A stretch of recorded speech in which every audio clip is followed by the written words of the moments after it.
Buenas tardes con todos. Gracias por acompañarnos en esta presentación. El día de hoy vamos a presentar en Capeco el libro Familias Peruanas. Es un libro que ha sido recientemente editado por la Universidad del Pacífico, cuyas autoras nos acompañan el día de hoy.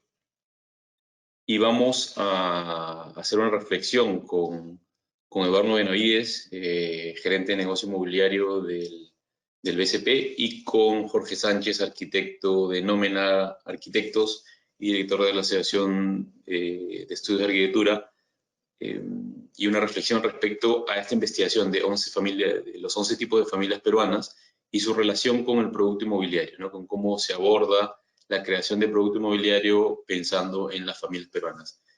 Quiero darle la bienvenida a Urpi y a Carla. Urpi Torrado es CEO de Datum International, presidenta de PEIM, la Asociación Peruana de Empresas de Investigación de Mercado, representante de SOMAR en el Perú y board member de WIN, designada por los gremios de investigación en la región en la GRBN Executive Management Board. Carla Penano es vicedecana de la carrera de Marketing de la Facultad de Ciencias Empresariales de la Universidad del Pacífico, es profesora del Departamento Académico de Marketing e investigadora del Centro de Investigación de la Universidad del Pacífico. Jorge Sánchez es arquitecto por la UPC, tiene un máster en vivienda y urbanismo por la Architects Association de Londres, ha sido columnista en Publimetro, socio de Nómena Arquitectura y director de la Asociación de Estudio de Arquitectura, docente en la Facultad de Arquitectura de la Universidad Católica. Eduardo Benavides es gerente de negocios hipotecarios del Banco de Crédito del Perú, con una larga carrera en el banco. Es ingeniero industrial por la Universidad de Lima y tiene un MBA en la Universidad de North Carolina. Bienvenidos, gracias por acompañarnos esta tarde. Les quiero dar el pase a Urpi y a Carla para poder hacer la presentación del libro. Gracias, Rodrigo. Gracias. En pantalla, ¿verdad? Sí. Perfecto. Buenas tardes, mi nombre es Carla Penano, soy la vicedecana de la carrera de Marketing de la Facultad de Ciencias Empresariales de la Universidad del Pacífico, y en nombre de mi institución y de Capeco, quisiera agradecerles y darles la bienvenida a este webinar del libro Familias Peruanas, más familias de las que imaginas. Me acompaña hoy mi amiga, colega y coautora, Urpi Torrado, que efectivamente es CEO de Datum International, presidenta de APEIM y representante de SOMAR en el Perú. Antes de pasar a contarles respecto del libro, quisiera además brevemente agradecer en nombre de Urpi y mío a todos aquellos que estuvieron involucrados en este proyecto, tanto al equipo de Datum como al equipo de la Universidad del Pacífico y Barrio Pixel. Asimismo, agradecemos a nuestro colega Heriberto López Romo del Instituto de Investigaciones Sociales de México por compartir su trabajo y experiencia con nosotras. Finalmente, queremos agradecer profundamente a todas las familias que nos abrieron las puertas de sus hogares y que nos permitieron, a través de ellos, mostrar la vida de las familias peruanas. Ahora sí, hablemos de familias peruanas. Déjenme ver, creo que... ¿Ven la pantalla, cierto?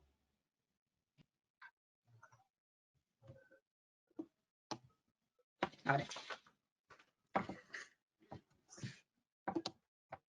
Al hablar de familias, se suele hacer referencia en el Perú a la familia tradicional.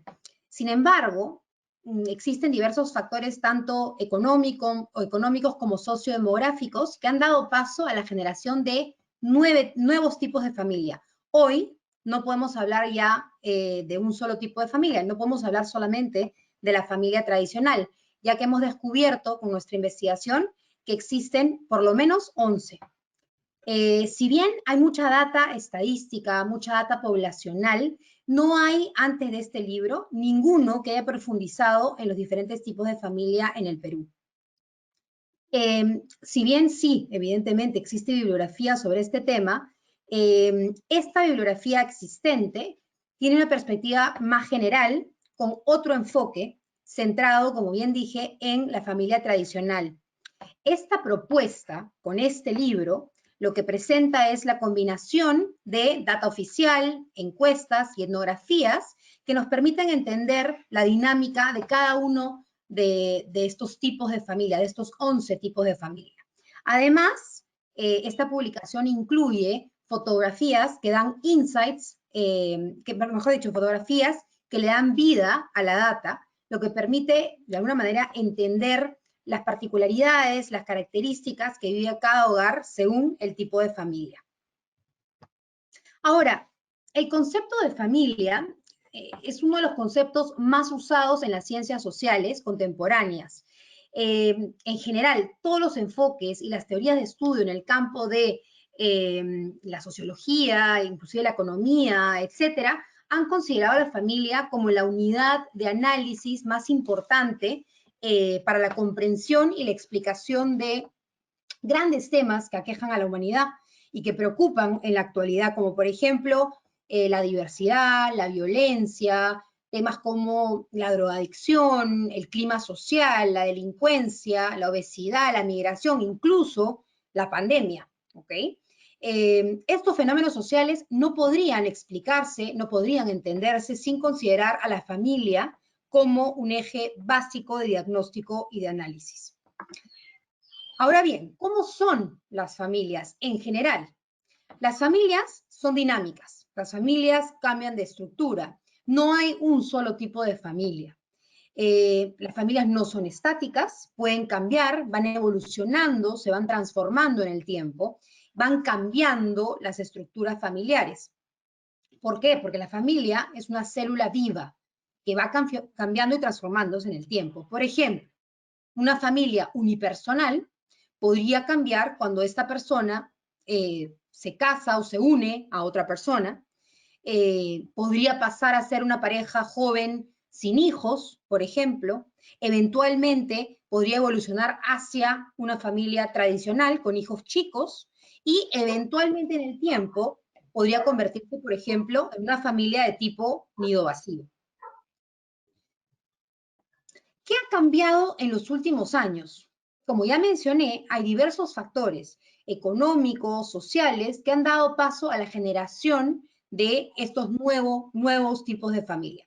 ¿Qué factores? Factores tales como el crecimiento económico, por ejemplo, pensando en el Perú, el empoderamiento de la mujer, la independencia de la mujer debido a la inclusión de esta en el mundo laboral, el boom de la construcción, ya aterrizando un poco más al tema de hoy día, el boom de la construcción que da acceso a diferentes y más tipos de vivienda, la tendencia mundial de los jóvenes a mudarse de casa más temprano sin necesidad de casarse, por ejemplo, el incremento de la importancia de las mascotas, el crecimiento también como tendencia mundial de personas que viven solas, entre otros. Bueno, entonces, ¿qué hicimos? Luego de estudiar este contexto y la bibliografía, decidimos tomar data oficial y de esta manera ver cómo estaban compuestas las familias. Como bien Carla mencionó al inicio, luego de estudiar diferentes fuentes de información y diferentes autores, nos quedamos con la metodología utilizada por el Instituto de Investigaciones Sociales de México, por Heriberto López Romo, donde hay una clasificación de las familias a partir de la data censal.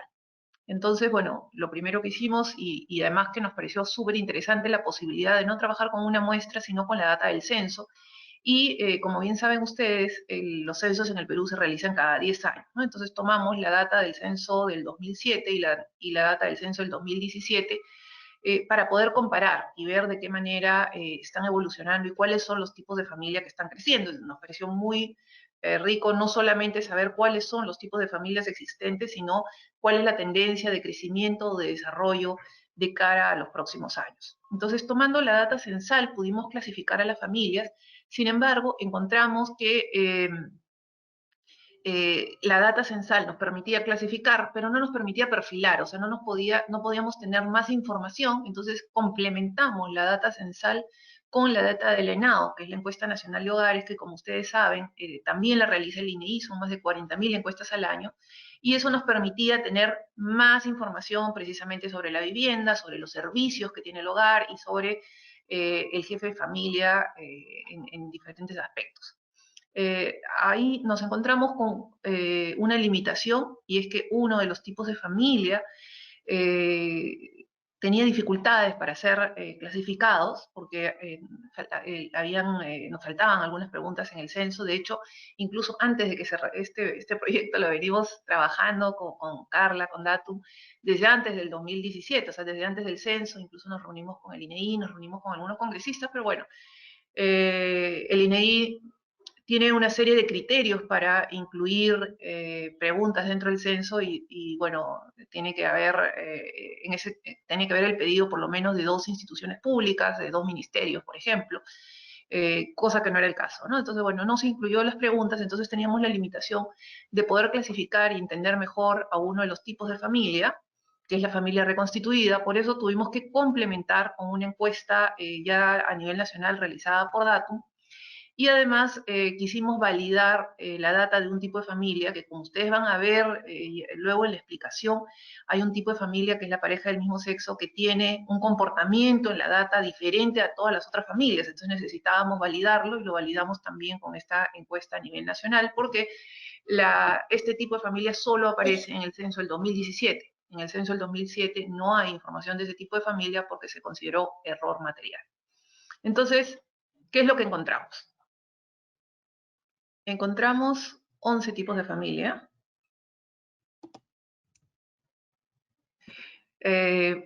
Y vemos que del 2007 al 2017 hay un crecimiento importante en el Perú en el número de familias. Pasamos de 6.754.000 familias a 8.252.000, ¿no? Este crecimiento importante va de la mano con esta distribución, con esta mirada diferente que hemos tratado de presentar en este libro, donde, como decía Carla al inicio, ¿no? Nosotros queríamos entender a las familias en toda su dimensión, no solamente cuantitativamente, no solamente saber qué porcentaje hay de cada tipo de familia, sino también entender justamente cómo se comportan, cuáles son sus aspiraciones, cuál es la dinámica familiar que reina, ¿no? O sea, tener esta combinación cualitativa y cuantitativa de las familias, y además salir del estereotipo, ¿no? O sea, del estereotipo de familia tradicional, ¿no? O sea, cuando nosotros hablamos de familia, siempre hablamos de papá, mamá y niños,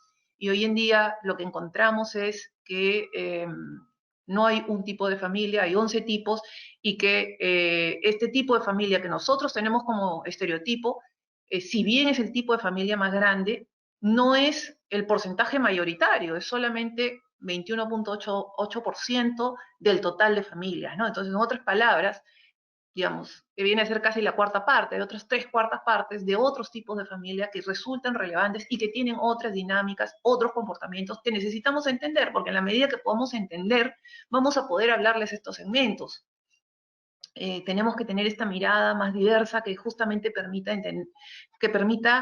conectar, ¿no? Porque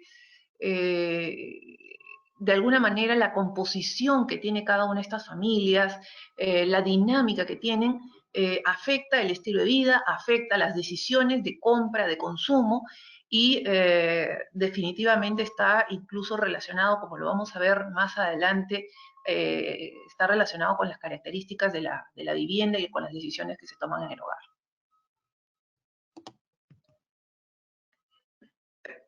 Ahora, también es importante entender, cuando hablamos de porcentajes, a veces los porcentajes suenan pequeños, pero si bien, y por eso en el libro los hemos traducido estos porcentajes a números de familias. Entonces, cuando estamos hablando de por ejemplo, no sé, papá solo con hijos, que es 5%, puede ser un segmento que suene muy chiquito, entonces de repente uno dice, no, no es interesante. No, sí es interesante, son 408.000 familias, y con un número promedio de 3 personas por familia, entonces sí corresponde tener esta mirada diferente, porque cuando ya hablamos de miles de familias, son números interesantes y nichos de mercado importantes. Y en el libro van a encontrar, ahora les vamos a ir contando un poco de cada tipo de familia, pero hay data detallada este comparativo entre de la data censal del 2017 con el 2007 y con México para poder tener una mirada relativa con otras culturas o con un país similar a nosotros de alguna manera, pero por otro lado también muy distinto.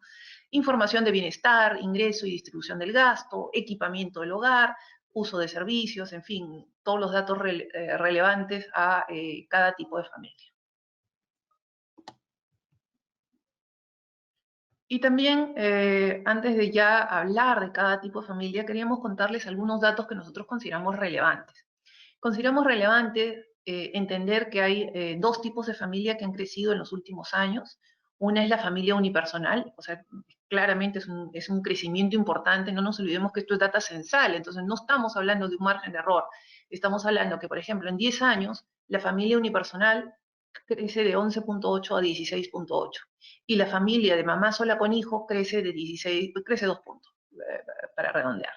Entonces, hay esta tendencia a estos dos tipos de familia en crecimiento. ¿A qué se debe? De alguna manera, la familia unipersonal, hablábamos del boom inmobiliario, de esta oferta de departamentos pequeños o de loft, o sea, de una forma de vivienda diferente y una mirada en la sociedad también diferente que, digamos, ve como una opción. O sea, hasta hace unos años, culturalmente en el Perú, que un hijo dijera me voy a vivir solo para la familia, era un shock. Hoy día, culturalmente, eso es aceptado socialmente y es diferente, ¿no? La mamá sola con hijos, lo mismo, ¿no? Este empoderamiento de la mujer también va de la mano con un cambio en la mirada hacia las mujeres, y lo vamos a ver más adelante cómo esto impacta a este tipo de familia.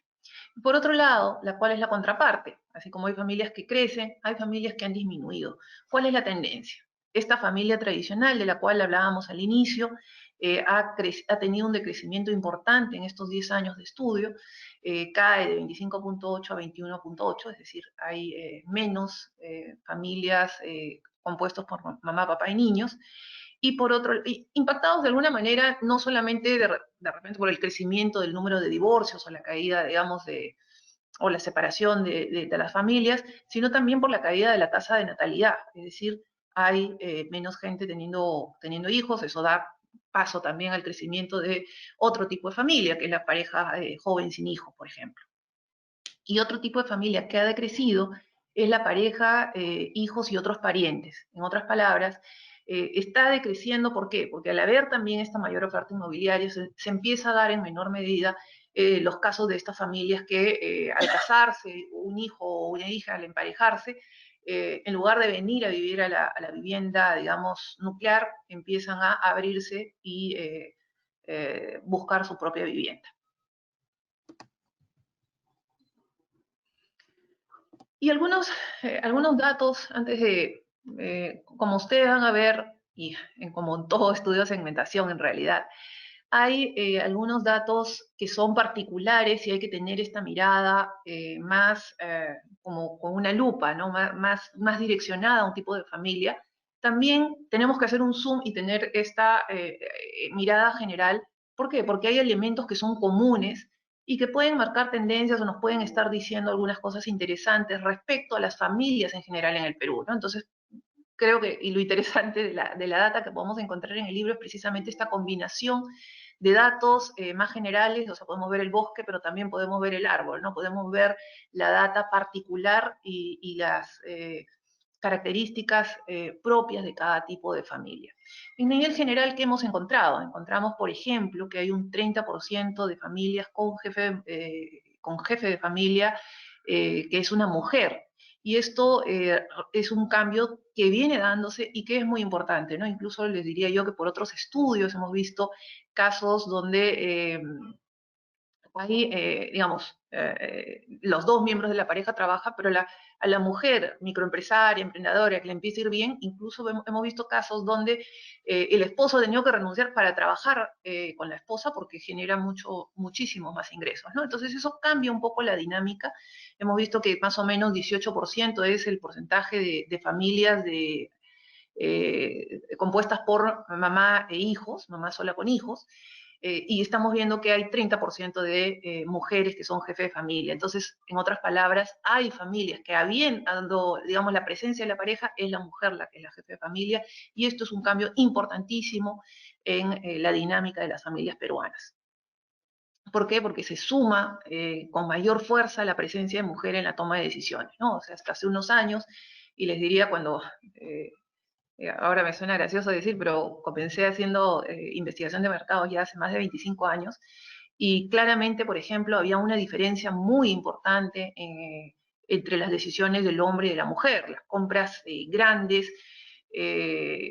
normalmente compra de autos, compra de viviendas, agrandar la casa, eran normalmente realizadas por el jefe de familia, y eso era el hombre de la casa, ¿no? Hoy eso vemos, y lo vemos en este libro, empieza a cambiar un poco. El 37% de los jefes de familia está casado, ¿no? Así como tenemos el estereotipo de que la familia es mamá, papá y niños, también tenemos el estereotipo de que cuando hay una pareja o hay una familia, la pareja está casada. Y no es así. Y esto tiene implicancias, obviamente, en muchas de las decisiones que se toman, e incluso, por ejemplo, en decisiones relacionadas al financiamiento que puede tener la familia para determinados proyectos. La edad promedio de los jefes de familia es de 53 años. Esto es muy interesante porque si bien nosotros tenemos una pirámide poblacional con una base joven muy grande todavía, si nos comparamos con Europa o con otros países, aún así la edad promedio de los jefes de familia es mayor, ¿no? De 53 años. El ingreso promedio de una familia peruana es de 3.195, obviamente esto varía por tipo de familia, varía por si es Lima, si es provincias, o bueno, diferentes circunstancias, pero este promedio nos da un número referente, ¿no? Es importante la referencia, ¿por qué? Porque el 30% de este ingreso se gasta en alimentación. Alimentación es el rubro más importante. Y el segundo rubro más importante de gasto es el alquiler, que es 17%. El alquiler entre familias que alquilan. Hay que reconocer que en el Perú hay mucha gente producto de diferentes circunstancias que ya todos conocemos. Hay mucha gente que es propietario de su vivienda. Sin embargo, entre los que alquilan, el 17% de sus ingresos se va en alquiler. Y bueno, en general hay muchos datos interesantes, por ejemplo, y lo pueden ver en el libro, el 13% no tiene título de propiedad, o hay un 25% de viviendas con paredes de adobe y 26% con pisos de tierra. 40% solamente tiene techo de concreto armado. El número promedio de dormitorios por vivienda es 2, y hay todavía, en términos de agua potable dentro de la vivienda o medidor, por ejemplo, todavía hay un trabajo importante que tiene que ver con un trabajo tanto del Estado como del sector privado, y por eso creemos en la relevancia que tiene este libro, tanto para la generación de políticas públicas como para el marketing, porque hay un trabajo tanto público y privado que tiene que hacerse para justamente ayudar al desarrollo de las familias peruanas. Bien, vamos entonces con el primer tipo de familia que hemos encontrado: papá, mamá y niños o hijos. Hijos en la mayoría de casos menores de 12 años que viven dentro del mismo hogar. Esta es la familia que denominamos familia nuclear, la que conocemos como la familia típica, es decir, la que es formada por papá, mamá y sus hijos. Se deriva del matrimonio heterosexual entre un hombre y una mujer, que tradicionalmente es conocido como la familia básica. Ahora, desde el año 2007, y Urpi lo mencionó ya, hasta la actualidad, hasta las cifras que tenemos desde el 2017, el porcentaje de familias conformadas por papá, mamá e hijos ha disminuido de 25.8% a 21.8%. Sin embargo, este tipo de familia sigue siendo la predominante en el país, ya que a pesar de que otros tipos de familia han ido en aumento y se reconocen estas nuevas estructuras familiares, esta conformación de papá, mamá y niños sigue siendo el referente estándar más frecuente cuando se habla de familia en el Perú. Esta familia está integrada en promedio por 4.5 miembros, dependiendo del número de hijos que existen en el hogar, cuya predominancia está aproximadamente entre 2 y 3 hijos, 2 hijos 38%, 3 hijos 25%. Otro punto importante que ya mencionó Urpi también es que en 6 de cada 10 hogares la pareja se encuentra en un estado de convivencia. No necesariamente hay un matrimonio, digamos, de por medio. En estos casos, de estos tipos de familia, los hijos son el centro de la familia, todo gira en torno de sus necesidades, de poder darles lo mejor y de estar siempre ahí para ellos. Como ejemplo, tenemos este testimonio donde esta familia dice, nuestro mundo ahora gira en torno a nuestros hijos, en el colegio, en el condominio, mis amigos, casi todos están casados y con 1 o 2 bebés. Vamos a fiestas, hacemos parrilladas, todo lo hacemos juntos, aunque somos de diferentes edades, lo que nos une son nuestros niños.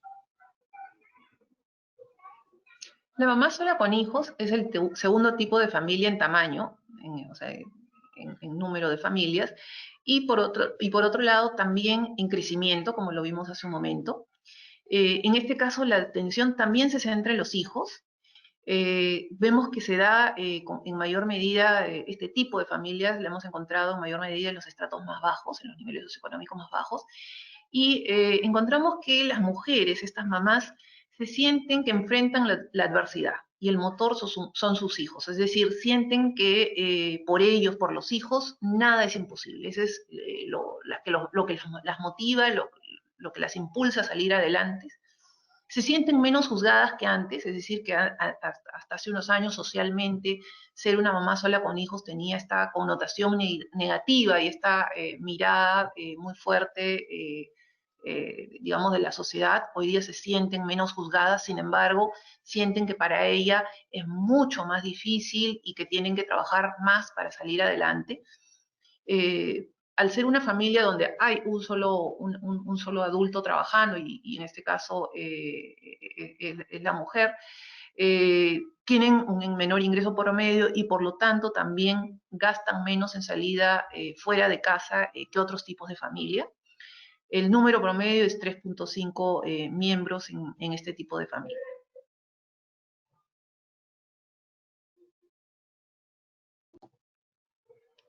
El siguiente tipo de familia sería la familia unipersonal, que es un hogar, como bien dice su nombre, integrado por una sola persona, que es el jefe del hogar. Por lo general son personas solteras, personas viudas, separadas, divorciadas, que optan por vivir solas y que más bien se rodean de una red social que está compuesta por amigos, familiares, compañeros de trabajo, vecinos, entre otros. En el caso de esta familia, estamos hablando de aproximadamente el 16.8%. 16.8% de las familias en el Perú son unipersonales, no es poca cosa, habiéndose registrado 5 puntos de incremento respecto del censo del 2007, cuando eran solamente el 11.8%. Y recuerden, como bien dijo Urpi, que 16.8% puede sonar poco, pero cuando lo transformamos a números, son un montón de familias unipersonales. Entre las personas que viven solas, se identificó que a nivel nacional el 39% aproximadamente son de la generación baby boomers, o sea, mayores, ¿no? Y 28% son mayores de 74 años. En los niveles socioeconómicos A y B, la predominancia baja en rango de edad, estamos hablando de que alrededor del 37% son lo que se conoce como generación X, ¿ok? Mientras que en los niveles D y E, los niveles más bajos, 7 de cada 10 personas que viven solas son mayores de 56 años. Las familias unipersonales pueden estar conformadas por un hombre o una mujer.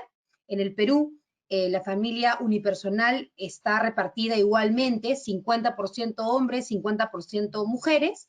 Viudos son el 35%, separados el 31% y en menor medida los solteros, 27%. Ese porcentaje que comentaba Urpi de personas que deciden, digamos, salir del hogar familiar y hacer su propia o independizarse sin necesidad de casarse, estamos hablando de el 27%, que en general no tiene hijos y tampoco tiene familiares viviendo con ellos.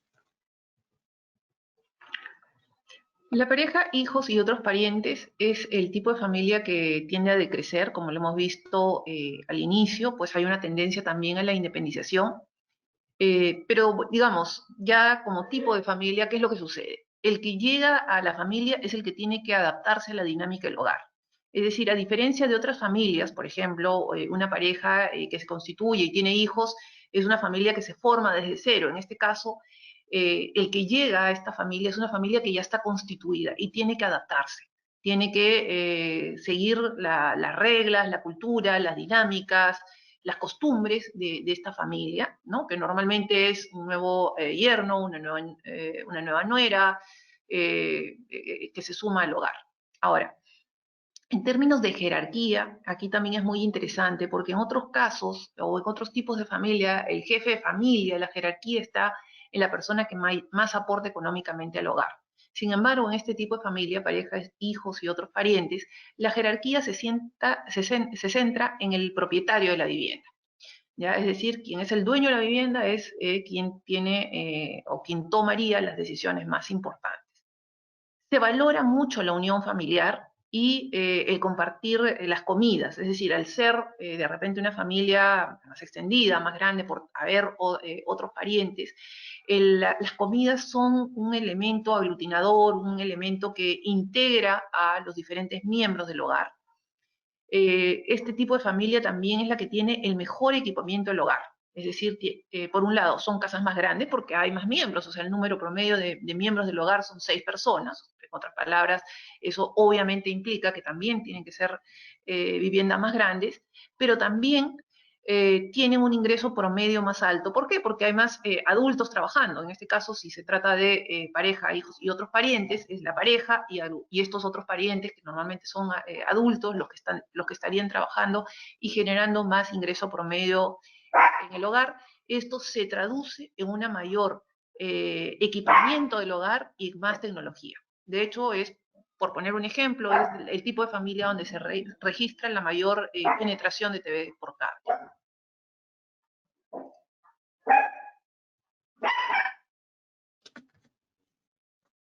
En el caso de la familia con jóvenes, papá, mamá y jóvenes, es como una un segundo estadio de la primera que mencioné, que es la de papá, mamá y niños.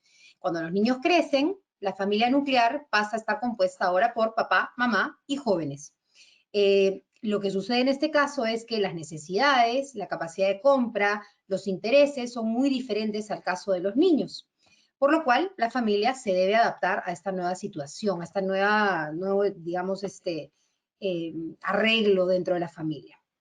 En este tipo de familia, el 92% de los jefes de familia son hombres, solamente el 8% son mujeres. Además, fíjense qué curioso, a diferencia de el anterior tipo de familia, la familia más tradicional, en este caso, 7 de cada 10 familias son de padres casados, ¿sí? Y en promedio tienen alrededor de 4 integrantes en total. Acá destaca la corresponsabilidad de los padres, dado que ambos actúan como decisores dentro de la familia. Respecto de los datos registrados del 2007, hay una ligera variación, muy ligera, de 9.4 en el 2007 a 9.3, o sea, prácticamente nada en el 2017. La percepción que tienen estas familias de ellas mismas es que este es un tipo de familia que se encuentra en un proceso de transición, en un estado transitorio. ¿Por qué? Porque como se trata de hijos ya jóvenes, estos estarían probablemente cercanos a independizarse. Y esta idea es cercana porque justamente los hijos ya están, digamos, por ejemplo, son estudiantes universitarios, ya son egresados, ya practican, trabajan, y por ende se considera que están en una etapa en la vida en la que muy pronto darán paso a independizarse y a iniciar sus propios caminos. Como insight, comenta esta familia, hablamos de todos los temas, a diferencia de otras generaciones que uno veía a los papás hacia arriba y no podías confiarles ciertas cosas. Entonces hay una decisión compartida, hay una relación mucho más horizontal entre padres e hijos jóvenes, en este caso. Los corresidentes. Son 2 o más personas que viven en el mismo hogar y pueden tener o no vínculos familiares. En otras palabras, hemos encontrado casos de hermanos, por ejemplo, que emigran a Lima o a una ciudad principal y viven juntos. Son corresidentes, pero también lo son personas que no tienen ningún tipo de vínculo familiar, pero que comparten una misma vivienda. Lo interesante de este tipo de familia es que, para empezar, ellos sí se consideran una familia. Es decir, establecen normas y límites, cada uno valora la individualidad, cada uno tiene sus propios espacios, incluso hasta comidas diferentes, compras diferenciadas, pero también han desarrollado lazos afectivos, se sienten respaldados, hay comunicación, ¿no? O sea, miren este insight, dicen, dentro de nuestro caos y desorden, cada uno sabe qué rol tiene y sabe qué cosas son importantes para la convivencia. Entonces, cada uno funciona de manera que ayuda al otro. Y que hemos encontrado que el número promedio de miembros es 2.8, o sea, prácticamente los corresidentes son más o menos 3 personas, redondeando, por vivienda. Un dato interesante es que este es el tipo de familia donde más mujeres hay jefas de familia, bueno, con la excepción de la mamá sola con hijos. El 57% de los corresidentes de este tipo de familias son mujeres. Los jefes de familia son mujeres.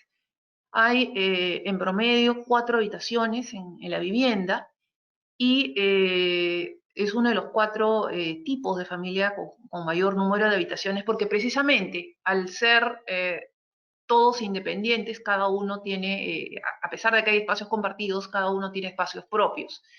En número de habitaciones, por ejemplo, se equipara con la familia, pareja, hijos y otros parientes.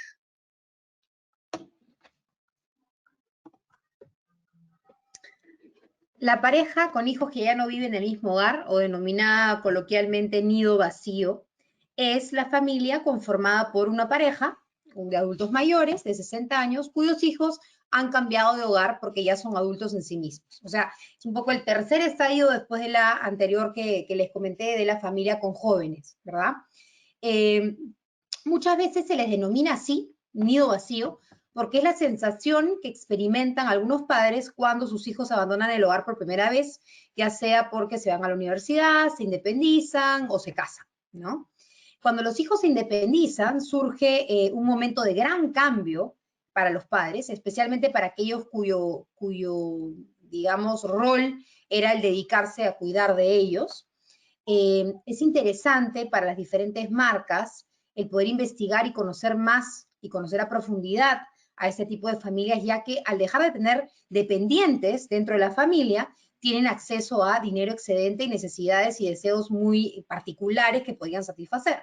Encontramos, por ejemplo, mucha, digamos, inversión en entretenimiento, en restaurantes, en salidas, en viajes, porque es una familia que tiene dinero excedente, es una familia que además todavía, digamos, no es, si bien legalmente son adultos mayores, son adultos activos, que quieren vivir, etcétera, etcétera.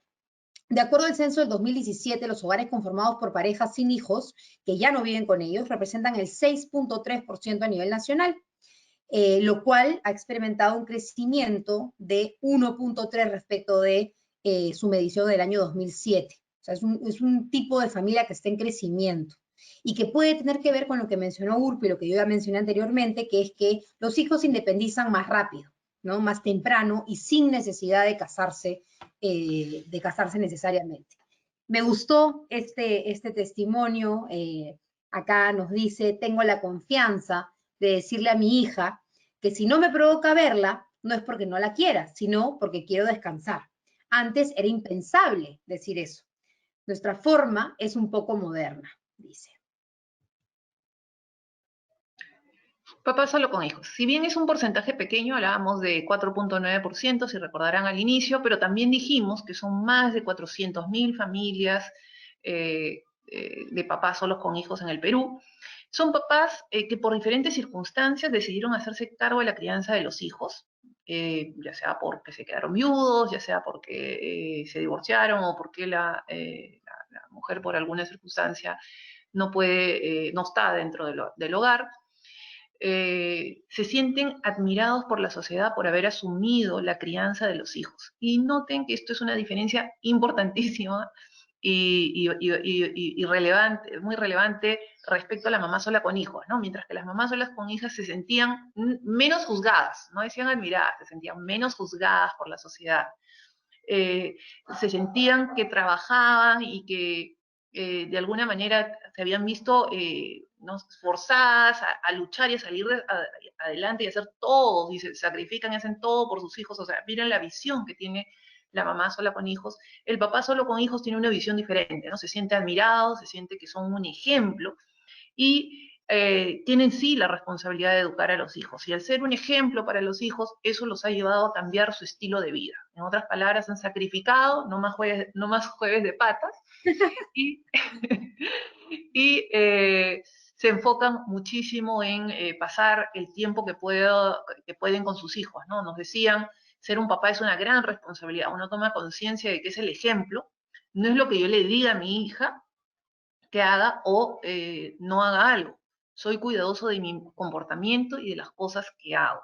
Y para ellos es muy importante que la cercanía con las abuelas o con las tías, porque de alguna manera eso ayuda a moldear este rol o este modelaje femenino para los hijos, que también es necesario. Lo reconocen y por eso acercan a sus hijos a las abuelas, a las tías. El número promedio de miembros de este tipo de familias es 3.6, en otras palabras, hay en promedio 2 y 3 hijos y en algunos casos hay algún otro pariente que ayuda en la crianza de los hijos.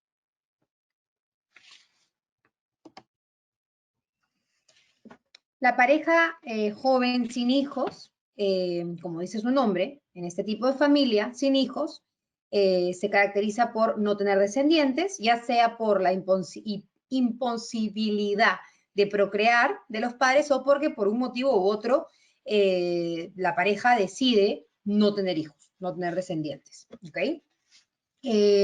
La familia evidentemente se reduce en tamaño, el legado familiar pasa por construir otro tipo de redes, otro tipo de vínculos, por ejemplo, con sobrinos, con amigos, hijos de cariño, etcétera, con los cuales esta familia, estos integrantes de la familia son particularmente generosos y engreidores. Eso implica para las marcas que, aunque no tengan niños propios, de todas maneras, esta familia son consumidores de productos y servicios infantiles, especialmente para sus sobrinos. Este tipo de familias invierte mucho más en cosas como viajes, restaurantes, educación, cultura y en general a explorar el mundo de a dos, convirtiéndose en un tipo de familia extremadamente interesante para marcas y empresas que podrían innovar y proponer productos mucho más ad hoc para ellos. De acuerdo al censo del 2017, los hogares conformados por una pareja joven sin hijos representan alrededor del 3.7% del total de familias peruanas. Nuevamente, 3.7 puede sonar poco, pero cuando lo transformamos en números, es un número bastante interesante. Y es un porcentaje que se ha casi mantenido respecto del censo del 2007.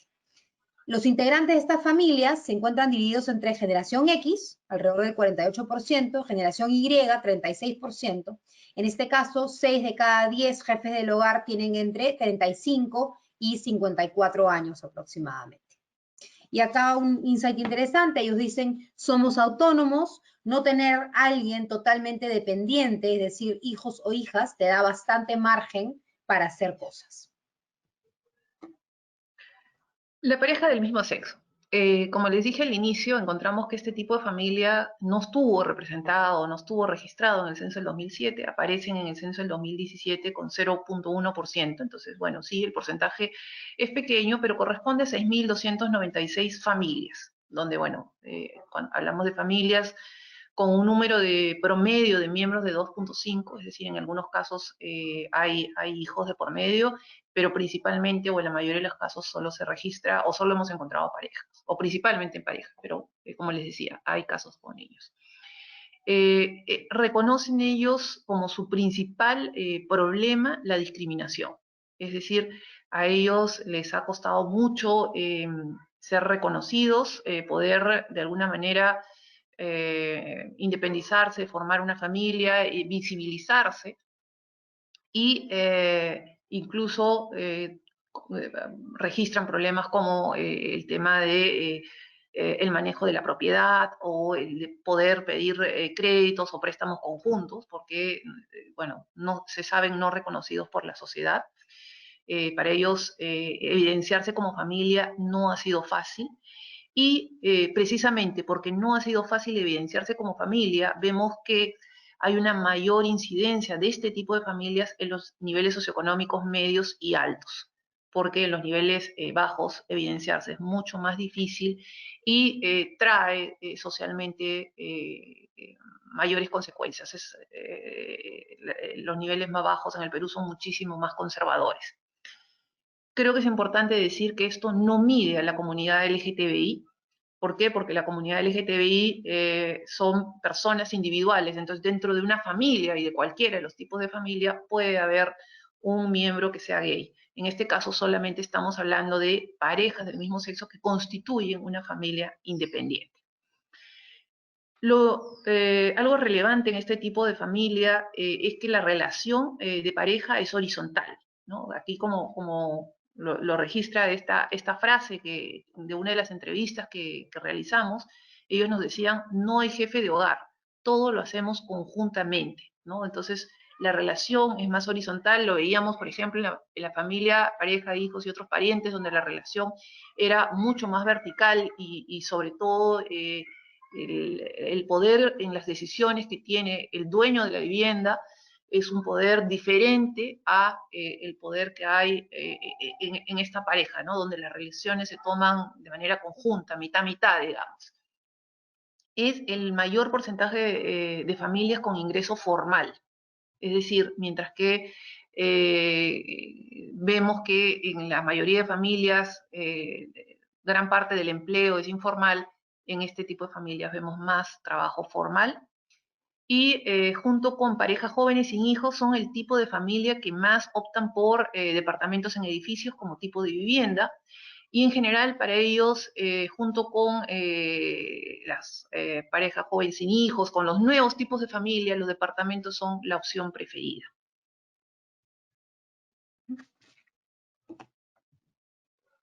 Y finalmente tenemos la familia reconstituida y la pareja con hijos de anteriores compromisos que pueden tener o no hijos juntos.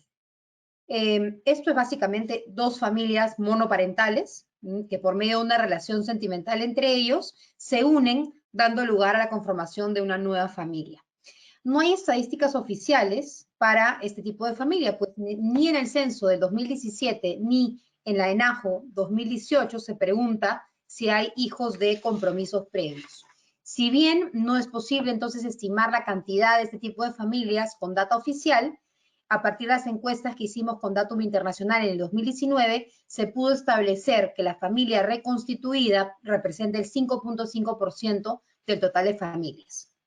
Ahora, este tipo de familia es interesante porque tiende a crecer con el tiempo, pues la tasa de divorcios está en aumento, así como las expectativas de vida de las personas, lo que abre la posibilidad de que hombres y mujeres con hijos de su primera relación apuesten por una segunda oportunidad y una nueva vida con una persona en igual condición.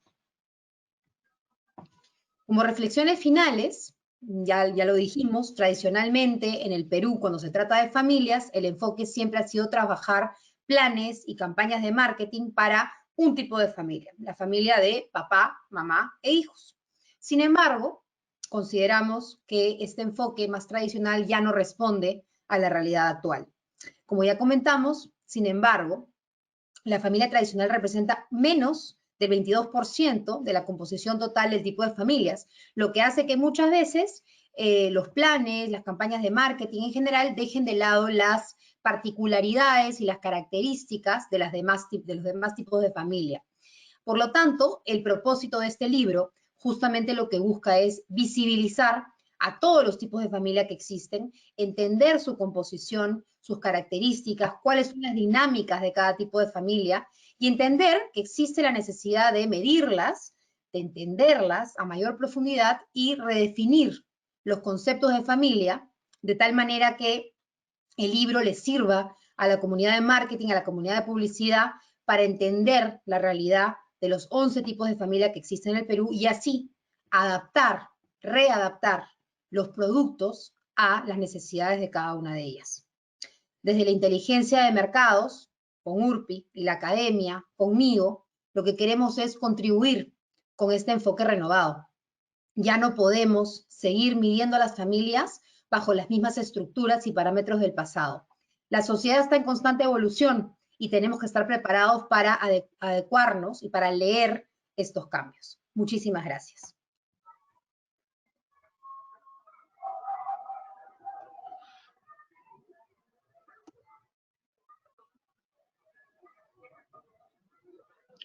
Rodrigo, perdón, no te escuchamos.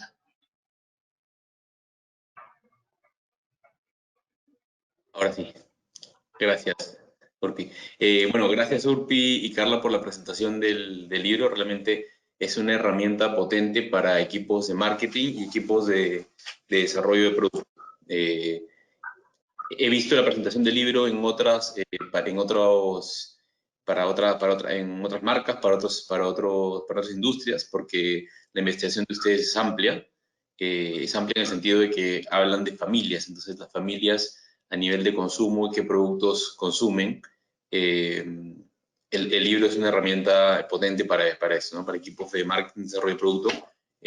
Aquí nos acompañan cerca de 100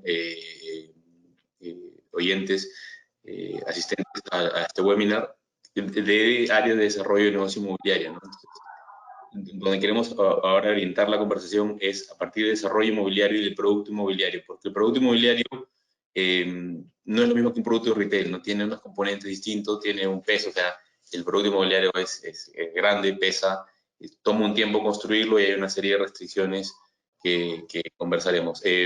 Voy a dar pase a Jorge Sánchez, Jorge nos va a hacer también una pequeña exposición y quiero comentarles a los asistentes que el libro se encuentra a la venta en SBS, en la librería SBS,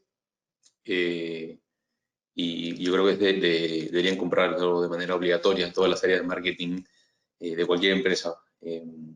Y para preguntas, tienen por favor el chat de preguntas abierto para poder hacer la ronda de preguntas al final. Entonces le damos pase a Jorge. Hola, Jorge. Hola. Sí, gracias, Rodrigo. Gracias a Capeco por la invitación, a Blenca y obviamente especialmente a Carla y a Urpi. La verdad que he seguido la exposición con atención y la verdad que he estado muy asombrado desde que Rodrigo me comentó del libro ya hace algún tiempo. Creo que es un estudio sumamente interesante y necesario. Concuerdo con Rodrigo que es, diría yo, siendo además arquitecto, muy trascendental para el tema de la producción de vivienda colectiva. Y me encantaría que el siguiente paso de un estudio así sea superponer estas estadísticas o estas conclusiones con, por ejemplo, lo que está produciendo o lo que ha producido el mercado inmobiliario en los últimos años, ¿no? No solamente estadísticamente, sino también gráficamente, es decir, tratar de analizar cuáles han sido las plantas, nosotros le llamamos plantas a los planos, las plantas que hemos producido y cuáles son las hipótesis que los promotores y los arquitectos hemos puesto detrás de esas plantas, o sea, qué familias hemos imaginado para producirlas. Y estoy seguro que en esa superposición de información nos llevaríamos un montón de sorpresas. Voy a compartir solo 4 imágenes. ¿Las ven? ¿Sí? Ya. No, aún no se ven, Jorge. Creo que tenemos que apagar nuestros... Ahora sí. Ya. Creo que lo primero que hay que entender es que la disposición, cómo los arquitectos y los desarrolladores en conjunto disponemos las paredes de un departamento o de una vivienda, determinan completamente la dinámica de vida que uno puede tener. Y por lo tanto, o sea, que una familia o un tipo de convivencia puede tener. Y por lo tanto, determinan la calidad de vida que una familia o un tipo de convivencia puede tener.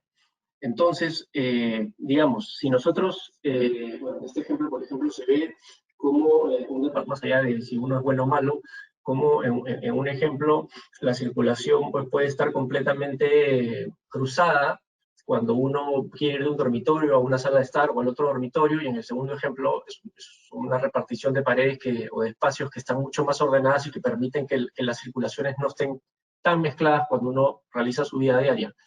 Creo que todos nos hemos podido dar cuenta en estos meses de cuarentena en el que no hemos podido salir de nuestras casas lo importante que es una buena disposición de las paredes para nuestra calidad de vida, ¿no es cierto? Porque hemos estado 24 horas al día con nuestras familias y realmente nos hemos podido dar cuenta de qué tan importante es esto. Bueno, además siendo un término subjetivo, porque lo que es bueno para un tipo de familia no será bueno para las otras 11 o 10 tipos de familia que han mapeado en este libro. Entonces, como decía, si es que en realidad un departamento, la planta de un departamento es en realidad una hipótesis construida, no tengo los números, pero estoy bastante seguro de que la mayoría de hipótesis construidas que hemos desarrollado en los últimos años responde a este tipo de familia, y que finalmente se construyen en este tipo de departamentos que no responden a un tipo de familia nuclear con papá, mamá de 2 hijos. Y como este estudio ha demostrado, esto responde máximo a un 22% de las familias peruanas. Y esto es importante, porque si uno ve este plano, también puede imaginar cómo uno puede circular a través de este departamento y lo que podría funcionar para una familia que tiene papá, mamá y 2 hijos, es decir, que uno podría entrar a través de la sala y el comedor y sin ningún problema, qué sé yo, saludar a los hijos que están tomando desayuno, o comiendo, o almorzando, y después pasar por delante de la puerta de uno de los dormitorios, que es de uno de los hijos, para ir finalmente a su dormitorio principal. Podría no funcionar de ninguna manera para alguno de los otros tipos de familias que están mapeadas en este libro. Entonces, hemos discutido en algunos webinars que han habido durante esta cuarentena o durante estos meses pasados sobre qué sería lo mejor, ¿no? Porque la verdad es que este no es un problema particularmente peruano. En todo el mundo existe la idea de que la familia nuclear tradicional sigue siendo el punto de partida con el cual se ejecuta el desarrollo inmobiliario o de vivienda masivo. Y la pregunta es, bueno, ¿hacia dónde debería cambiar esto teniendo una data certera de que esto ya no necesariamente es así? Y muchas veces tiene que ver con, ok, por un lado, pensemos en que los departamentos puedan ir cambiando o sean más flexibles, ¿no es cierto? Mueve una pared acá, mueve una pared allá. Y por otro lado, también hay algunos que piensan, bueno, ok, hagamos departamentos para los corresidentes o hagamos departamentos para este tipo de familias. Entonces, yo no creo necesariamente que la solución esté en hacer 11 tipos de productos inmobiliarios para estas 11 tipos de familias que merecen ser representadas o que seguramente implican una demanda y que seguramente habrá algunas más, sino que la clave está en tratar de no, diría yo, prejuzgar o precargar de un contenido los espacios que diseñamos, que es algo que además los arquitectos vivimos tortuosamente cada vez que vamos a sustentar un proyecto en las comisiones municipales, ¿no es cierto? Nos dicen, por ejemplo, no, este espacio no puede ser dormitorio, o este espacio lo podrías usar como dormitorio, entonces no te lo apruebo. No, en la azotea no puedes poner dormitorios, o tu sala o tu lavandería tiene que ventilar. ¿Pero por qué? Si de repente el departamento lo estoy haciendo para alguien que no necesita ventilar su ropa, o para que va a usar su lavadora, o que va a mandar sus cosas a la lavandería. Y podrías, en fin, los arquitectos que diseñamos vivienda tenemos seguramente 1000 anécdotas de este tipo de discusiones que tenemos con los arquitectos que están en las municipalidades, pero que realmente representan unas normativas que tienen detrás la hipótesis de que lo único que vale es una familia nuclear que funciona, de papá, mamá, hijos, que funciona de un tipo determinado, con la cocina funcionando de una manera, con las lavanderías, con los dormitorios funcionando de un tipo de forma, ¿no? Entonces, yo creo que la clave no está en... O sea, me parecería un error pensar que después de ver este estudio decir, ok, entonces hagamos un departamento para este tipo, para este tipo, para este tipo de familia. Me parece que la clave más bien está en dejar de cargar la responsabilidad de los usos específicos, o tratar de definir los usos específicos, y más bien tratar de descargar de prejuicios los espacios y dejar que los espacios sean lo suficientemente adaptables para que distintos tipos de familias puedan ocuparlos. Evidentemente, habrán ciertas hipótesis en los edificios y algunos seguramente serán pensados más para algún grupo, por ejemplo, que no tenga hijos, o algún grupo que tenga familias con hijos. Pero, en general, creo que la clave está en, repito, dejar de juzgar los espacios y dejarlos un poco más libres para que puedan ser apropiados en el tiempo de distinta forma y por distintos tipos de usuarios, ¿no? Que, como han dicho además Carla y Urpi, las familias son un organismo que están en constante cambio, entonces no tendría mucho sentido que las normas nos obliguen a hiperdefinir los espacios cuando precisamente aquellos ocupantes de los espacios van a demandar resiliencia en los mismos, ¿no? Para terminar esta breve intervención, siempre me gusta mostrar este proyecto que ya tiene varios años en Japón, una arquitecta japonesa, Kazuyo Seijima, y en este proyecto, que es un edificio lineal, es un edificio, digamos, que es justamente eso, ¿no? Es casi que una estructura que permite que distintos tipos de familias se apropien de los espacios. Entonces, por ejemplo, lo de la derecha es un departamento que está conformado por 5 unidades de espacio, además todas equivalentes, ¿no? El 1 es el patio de ingreso, el 2 es la cocina, que podría ser comedor, el 5 es la sala, digamos, y los 4 son los dormitorios. Lo interesante es que tiene 2 corredores, digamos, el corredor público, que es el 8, que es a donde acceden estas escaleras que van por fuera, que son estos corredores de aquí, pero además hay un corredor privado, que es el número 7. Entonces, lo interesante es que cada uno de estos módulos espaciales, que podrían llamarlos dormitorios, tienen una puerta que abre hacia el corredor público y también una puerta que abre hacia el corredor privado. Entonces, lo que me parece interesante, y regresando a la frase que comentó Carla sobre el nido vacío, de esta señora mayor que decía, es mi decisión si yo quiero ver a mi hija o no, ¿no? Entonces, acá es la decisión de las personas que viven aquí, si quieren relacionarse familiarmente utilizando el corredor privado, entre comillas, con su familia o no. O simplemente, de repente, el que vive acá es un chico que tiene 16 y 18 años, por ejemplo, como hay acá la familia de hijos mayores, no sé cómo le han puesto aquí, y tiene mucho más en común con su otro amigo que vive en el piso de abajo, y entonces puede abrir su puerta directamente, va al corredor y va y visita a su amigo que está 2 pisos más abajo, y no tiene que avisarle a su mamá que ya viene, ni tiene que hacerse ver por toda su familia pasando por el corredor y por los otros dormitorios. Si es su elección tener una convivencia familiar, la de esa persona si es decisión de esa persona tener una convivencia familiar, entonces lo puede hacer, pero es una opción.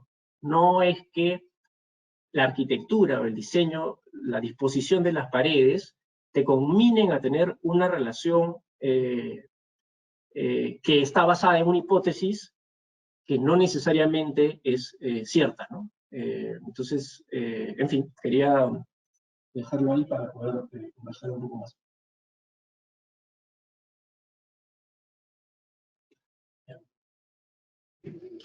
Gracias, Jorge. Efectivamente, hay mucho espacio, hay mucho recorrido aún para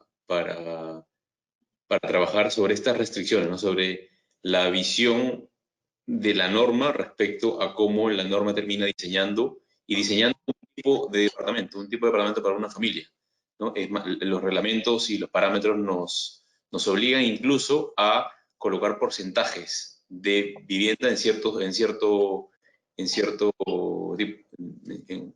porcentaje en los proyectos. Entonces, eso condiciona ya de arranque que el proyecto nazca con un porcentaje pensado en cierto tipo de familia. Entonces, creo que la investigación que justamente nos acompaña esta tarde nos ayuda a tratar de abrir la mente y romper ese paradigma.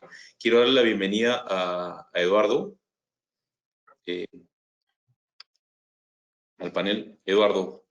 Hola, ¿qué tal? ¿Cómo estás, Rodrigo? ¿Qué tal? ¿Cómo estás, Eduardo?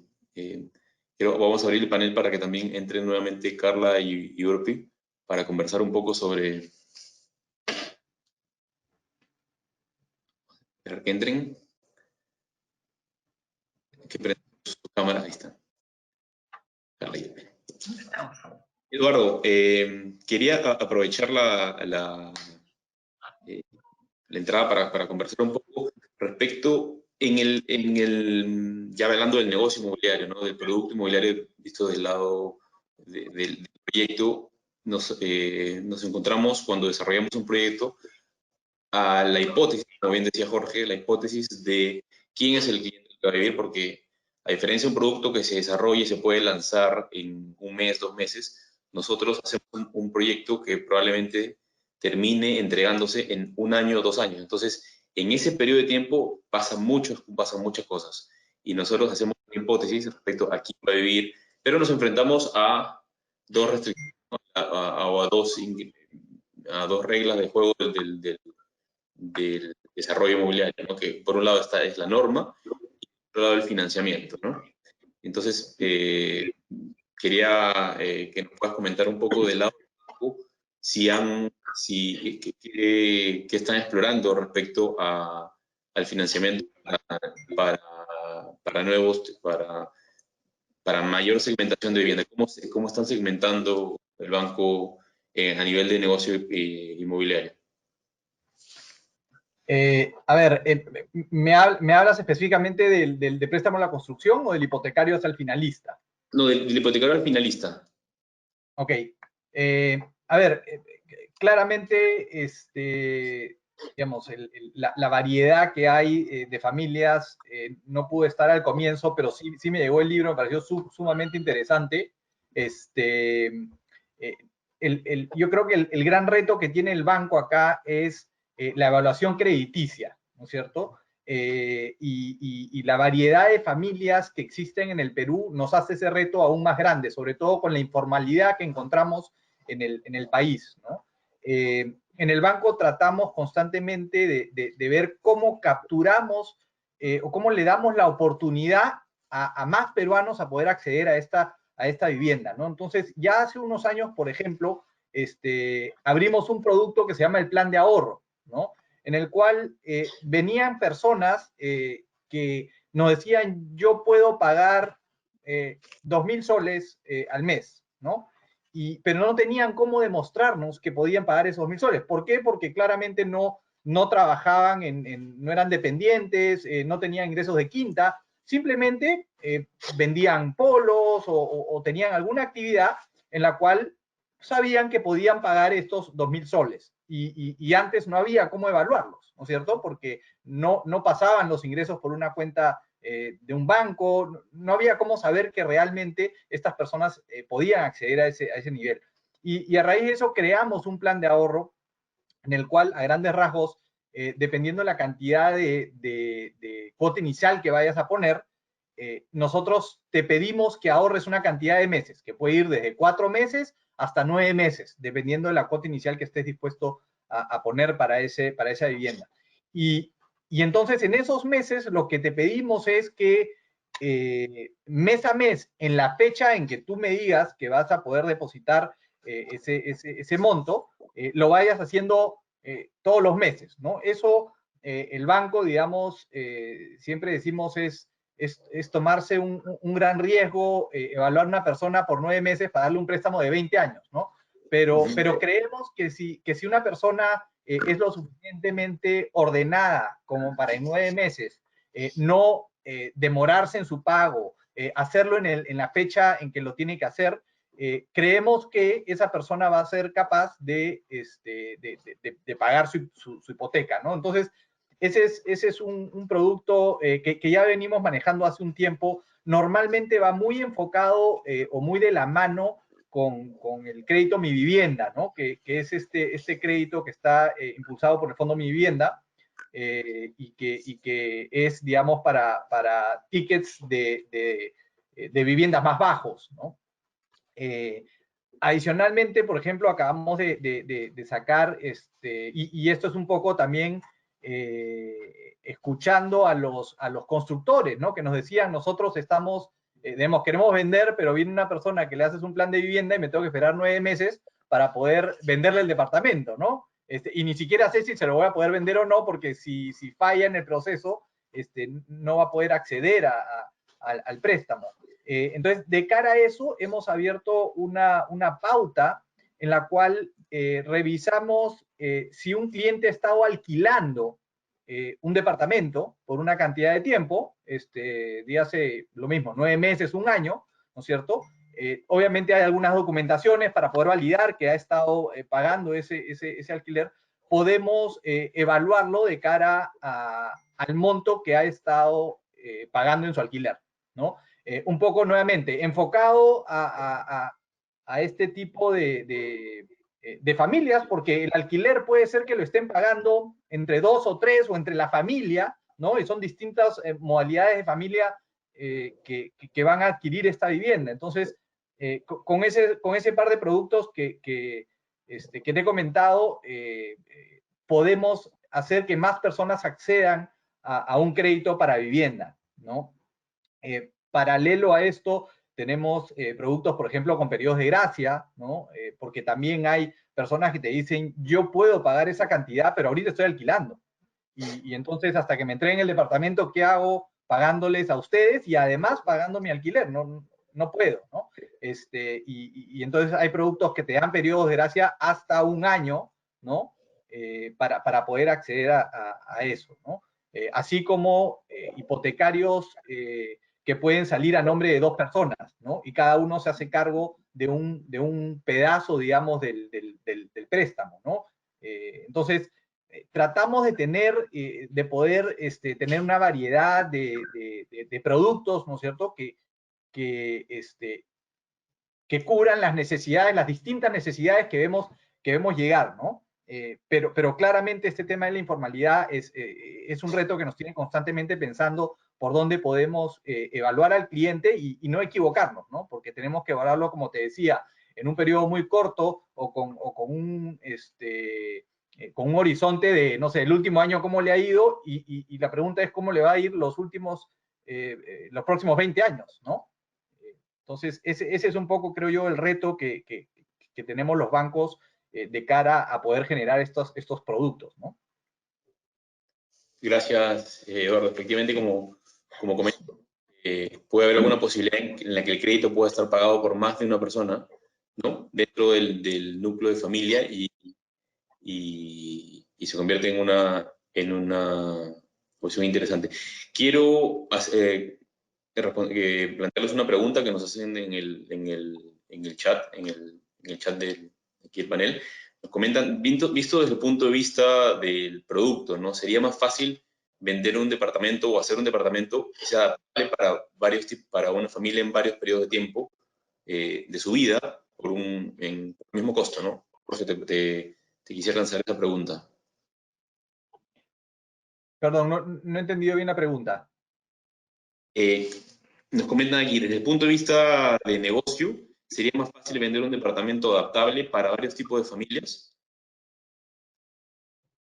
Me imagino que esa pregunta va para... Adaptable, un poco en línea con lo que comentaba Jorge, ¿no? Que pueda hacer, uno pueda adquirir un espacio que se pueda adaptar en la vida de la familia, ¿no? No necesariamente tener compartimientos estancos, definir, oye, este es la lavandería tiene que tener tal espacio, la sala de estar, sino que pueda ser flexible.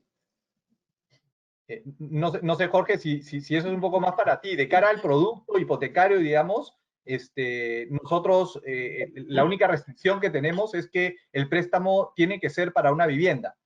Si la vivienda es cuadrado, rectangular o triangular, no entra en juego en el préstamo, ¿no? La pregunta, me imagino, va para Jorge.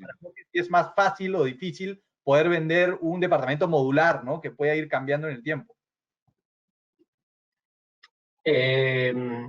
Bueno, a ver, yo particularmente justo algo que dije fue que no creía que necesariamente la mutación del departamento en el tiempo sea una solución muy inteligente, ¿no? De hecho, pasa mucho que hay mucha gente que busca departamentos antiguos, digamos, antiguos me refiero que tienen 50, 60 años, porque encuentran en estos departamentos una flexibilidad en el sentido no de movimiento, sino de distintas formas de poder interpretar los espacios, de poder ocuparlos, que no encuentran en los departamentos nuevos. ¿no? Que están mucho más definidos espacialmente, como decía, y que tienen muchísimo que ver con la norma, ¿no?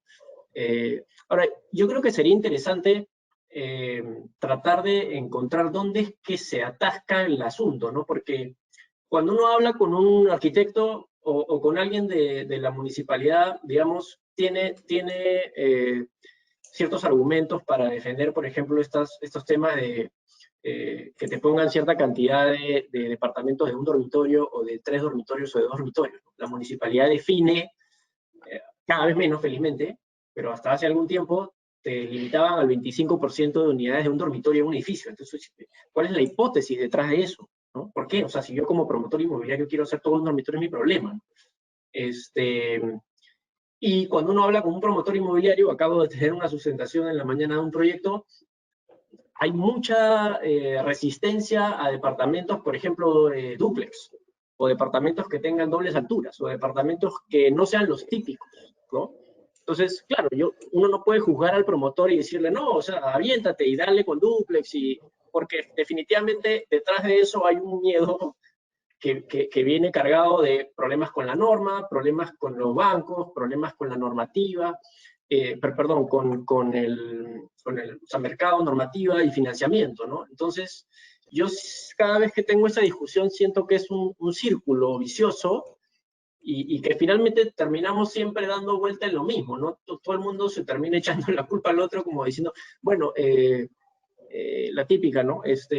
No hagamos departamentos de este tipo porque no hay en el mercado. Bueno, ¿y por qué no hay en el mercado? ¿Es porque no demandan o porque no se hace la oferta? ¿Por qué no se hace la oferta? O mejor dicho, es porque no hay demanda. Lo interesantísimo del libro es que me queda claro que demanda para todo hay. Eso me parece un punto de partida muy interesante. Ahora, si tenemos como punto de partida esto habría que cruzarlo con otro tipo de información, ¿no?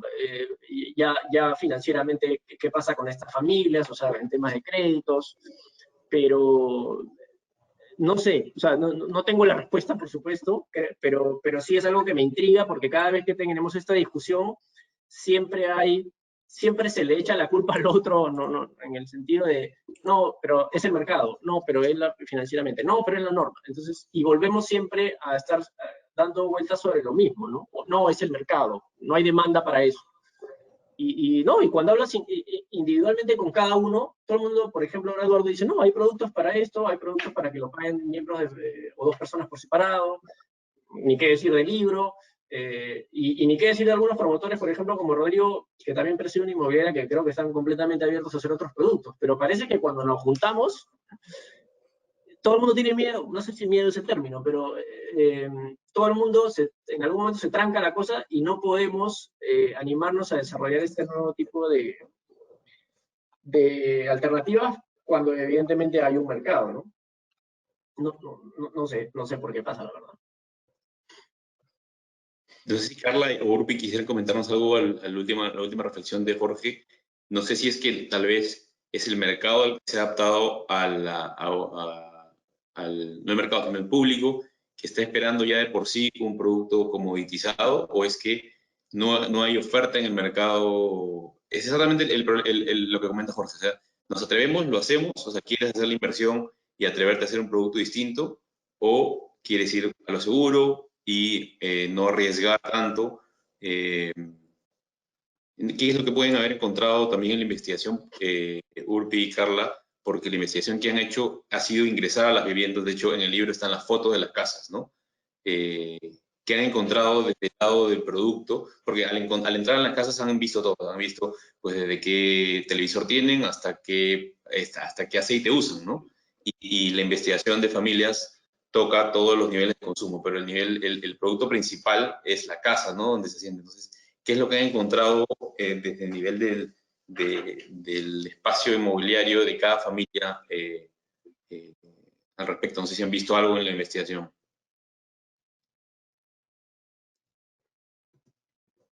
Urpi, ¿quieres empezar tú? Bueno, a ver, nosotros, la verdad que visitar los hogares es muy interesante y es una tarea que yo recomendaría a todo constructor para tener un mejor entendimiento de cómo se usan los espacios, ¿no? Porque así como hablamos de de este estereotipo de familia tradicional, imagino yo que también en construcción podría haber también este estereotipo de vivienda e ir a eso, como bien has dicho, a lo seguro. Por ejemplo, y así para romper algunos mitos, ¿no? Yo he visto casos, o cuando me ha tocado ir a visitar hogares, para mí, digamos, el estereotipo que yo tenía es cuando tienes hijos hombres y mujeres, ¿no? Tienes mujeres en el cuarto de las mujeres, los hombres o los hijos hombres en el cuarto de hombres. Nosotros hemos encontrado que eso en la realidad, por ejemplo, no es así. Las habitaciones en algunos casos son mixtas, ¿no? Entonces, claro, eso te cambia un poco el parámetro que uno tiene o la concepción que tiene respecto a cómo vive una familia y cómo comparte y el uso que hace de los espacios. O la importancia que tiene y que ha ganado, no sé, para algunos tipos de familias, las familias más grandes, ¿no? Por ejemplo, un comedor grande, porque la comida es el momento aglutinador, integrador de la familia. Entonces la cocina y el comedor pasan a ser importantísimos por el concepto y los valores de ese tipo de familia.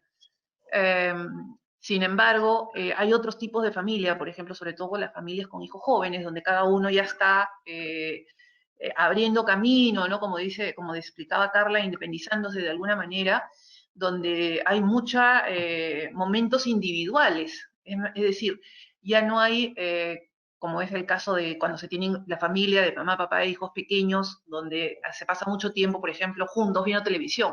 Eso ya no, las pantallas son individuales cuando hay hijos jóvenes, cada uno está en su celular o cada uno está en su computadora, ¿no? O sea, de hecho la familia mamá, papá e hijos jóvenes es el tipo de familia que más computadoras tiene o laptops tiene en relación a otros tipos de familia. Entonces, claro, esas dinámicas de acuerdo al tipo de familia cambia y entonces el uso de los espacios y la valoración de los espacios va transformándose de acuerdo al tipo de familia. Sí, yo quería agregar que además hay, y me imagino que cada uno de ustedes, Jorge, Rodrigo, Eduardo y los que nos escuchan, también lo han vivido debido a esta nueva normalidad, que además es una normalidad que algunos dicen que va a pasar. Yo personalmente considero que es algo que tiene para largo plazo, ha obligado a la reinvención de los espacios de alguna manera, porque hoy el hogar se ha vuelto el centro de operaciones de todo, ¿no? Donde trabajo, donde me entretengo, donde estoy con los hijos, todo el tema del homeschooling, en fin, ¿no? Entonces, espacios que antes se utilizaban de manera distinta, por ejemplo, los cuartos para simplemente jugar, dormir, estar, ahora se han vuelto pequeñas oficinas, ¿no? Y se va a surgir, pienso yo, la necesidad de repensar también los espacios dentro de lo que tenemos alrededor, digamos, para poder hacer o responder a esta nueva normalidad. Ahora, otra de las cosas que hemos encontrado es que muchas veces los espacios tradicionales o el layout tradicional se adapta, ¿no? De alguna manera a las necesidades de cada tipo de familia. Por ejemplo, en las familias de pareja sin hijos, por decisión o por algún problema, como dije, no necesariamente significa que esta pareja quiere un departamento de una sola habitación, ¿no? Entonces, por ejemplo, readaptan un departamento que usualmente podría ser para una familia tradicional de 2.5 hijos y tiene su oficina, tiene su sala de estar o qué sé yo, pero adaptan un espacio que no está pensado específicamente para ellos, para sus necesidades, a lo que ellos necesitan. Y eso lo vemos en todas las familias. Ojo, o sea, eso ocurre muchas veces, ¿no? Que el espacio tradicional que se piensa para la familia tradicional, el resto de familias la adaptan a sus necesidades. Por ejemplo, el caso de los corresidentes, lo que mencionaba Urpi. Muchas veces el gran problema que tienen es que los departamentos conceptualizados para una familia tradicional tienen una habitación más amplia para los papás y luego tienen habitaciones más pequeñas para los hijos, que además comparten baño, ¿no? Entonces, por eso lo que dice Jorge también hace mucho sentido. Este tipo de familias, los corresidentes, buscan ir a edificios más antiguos donde las habitaciones tienen tamaños más parecidos unos a otros, y no tienes la habitación enorme y los cuartitos pequeñitos para los hijos, sino que antiguamente, no sé por qué, digamos que los cuartos eran más parejos, y los baños, por ejemplo, no necesariamente había el baño dentro del cuarto como hay en los departamentos más modernos. Entonces, los corresidentes se han adaptado un poco a sus necesidades, buscando alternativas en edificios más antiguos donde el layout del departamento era distinto. Pero evidentemente, si yo quiero ir a ese target, que como dijimos, está alrededor de entre el 6 y 7% del total, no es poca cosa, nuevamente, entonces tengo que repensar cómo hago ese layout de ese departamento. Entonces yo creo que está un poco en conocer las necesidades y las características y particularidades de cada uno de esos tipos 11 de familia, cada uno de estos 11 tipos de familia, y pensar en, dentro de la medida de lo posible, por supuesto, desde el punto de vista de negocio, y habría que conversar con Eduardo y ver qué posibilidades de financiamiento hay, y desde el punto de vista de la normativa, y encontrar una sinergia que permita arriesgarse inteligentemente y buscar diferentes tipos de layout que hagan sentido tanto para las necesidades como para, desde el punto de vista de la normativa, como desde el punto de vista del financiamiento posible, ¿no? De que hay maneras, pero sí creo que es importante sentarse a la mesa, y la mejor manera para innovar es sentar en la mesa a todos los stakeholders. Financiamiento, los arquitectos que piensan digamos, en el layout, y alguien que conozca muy bien a estas familias y sus características, para juntos repensar cómo es que debe hacerse estos nuevos modelos innovadores de departamentos, casas, viviendas en general. Sí, totalmente de acuerdo. Es un trabajo en conjunto, ¿no?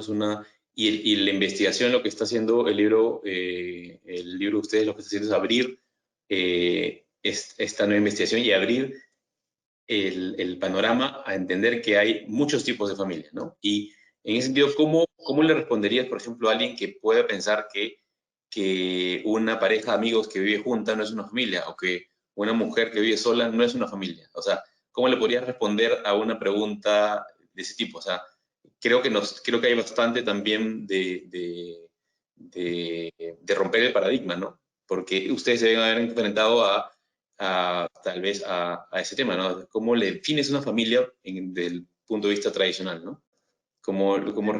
Sí, eso de romper paradigmas, por supuesto. Y esta es la pregunta favorita de Urpi, que además le han hecho hasta comentarios en redes al respecto. Urpi, te doy la palabra. Es que efectivamente hay que romper paradigmas. O sea, todo este trabajo y el esfuerzo que hemos hecho con este libro, precisamente desde el lado de, como decía Carla, ¿no? Desde la academia y desde la inteligencia de mercados, es precisamente empezar a visibilizar los tipos de familia que son hoy día una realidad. O sea, porque una persona no las quiera reconocer no quiere decir que no existan, ¿no? Entonces, es una realidad. Es decir, hay parejas jóvenes sin hijos que hoy se consideran una familia, o sea, tener para ellos, por ejemplo, no es que no piensen tener hijos, probablemente algunos no quieren tener hijos, otros sí, pero el no tener hijos no deja de, digamos, de convertirlos a ellos en una familia, o los corresidentes, ¿no? Donde de repente no hay ningún vínculo de sangre, pero ellos se reconocen y reconocen el apoyo, se sienten respaldados, y justamente eso es la familia. O sea, cuando tú tienes un problema o no sabes qué hacer, ¿por quién te sientes respaldado? Te sientes respaldado por tu familia, ¿no? Entonces, claro, la familia se puede ver desde muchas formas y de muchas definiciones y de muchos conceptos. O sea, ahí podríamos tener una discusión larga, porque una cosa es desde los lazos afectivos, otra forma de ver la familia es desde los lazos sanguíneos, y otra es desde el compartir de la vivienda, y ese es el punto de vista que nosotros traemos acá a la mesa, ¿no? O sea, estas son personas que están compartiendo vivienda, que están compartiendo presupuesto, que están compartiendo ingresos, que están compartiendo gastos, que están compartiendo valores, que están compartiendo una cultura. Entonces, todo eso los convierte en una familia, y por lo tanto, trasciende estas, digamos, definiciones más tradicionales, porque lo que estamos viendo al final es que su comportamiento ante la sociedad, ante el consumo, ante las compras y hasta los gastos, está de alguna manera condicionada justamente por estas condiciones de vida que ellos han elegido.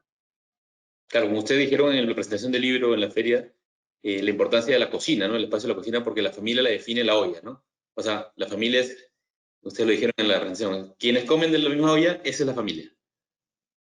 ¿No? Así es. Y esta definición de, digamos, de familia, de hogar, de personas que comen de una misma olla, no es una definición que nosotros acabamos de inventar. De hecho, muchas de las decisiones, por ejemplo, digamos, hace muchos años, esta definición se tomó inicialmente entre APEIN, que es la Asociación Peruana de Empresas de Inteligencia de Mercado, y ANDA, que es la Asociación Nacional de Anunciantes, ¿no? Nos sentamos y claro, se necesitaba ponernos de acuerdo en algunas definiciones, porque muchas decisiones se tienen que tomar, ¿no?, entre distintas empresas, pero bajo los mismos parámetros para que la data sea comparable, ¿no? Entonces hay definiciones como ama de casa, jefe de familia, hogar, vivienda, ¿no?, donde hay un consenso en el mercado, ¿no? Entonces, a partir de ese consenso, sí es importante entender que hay más allá, porque como te decía, y yo hago una incidencia muy, muy grande en todo el sistema de valores y esta visión que tiene, ¿no? Porque, por ejemplo, lo veíamos, la familia, por ejemplo, la familia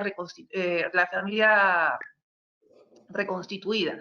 Para la familia reconstituida, el valor más importante es la tolerancia. ¿Por qué? Porque son, digamos, dos personas que se unen, pero que cada uno ya viene con hijos. Entonces, la tolerancia es un valor fundamental. ¿Por qué? Porque la energía de la familia está centrada en que cada uno pueda entender, tolerar, comunicar con estas otras personas que se han unido y que pueden haber diferencias, ¿no? Entonces, mientras para este tipo de familia el valor es la tolerancia, para otro tipo de familias, como por ejemplo la pareja joven sin hijos, el valor principal es la realización personal, la autorrealización profesional, el viajar, el salir, el conocer el mundo. Son valores y visiones del mundo totalmente diferentes, problemáticas totalmente diferentes. Entonces, si no las entendemos y si no entendemos esa visión del mundo, tampoco vamos a poder darle la oferta que este tipo de familia necesita en todo el sentido de la palabra, desde vivienda hasta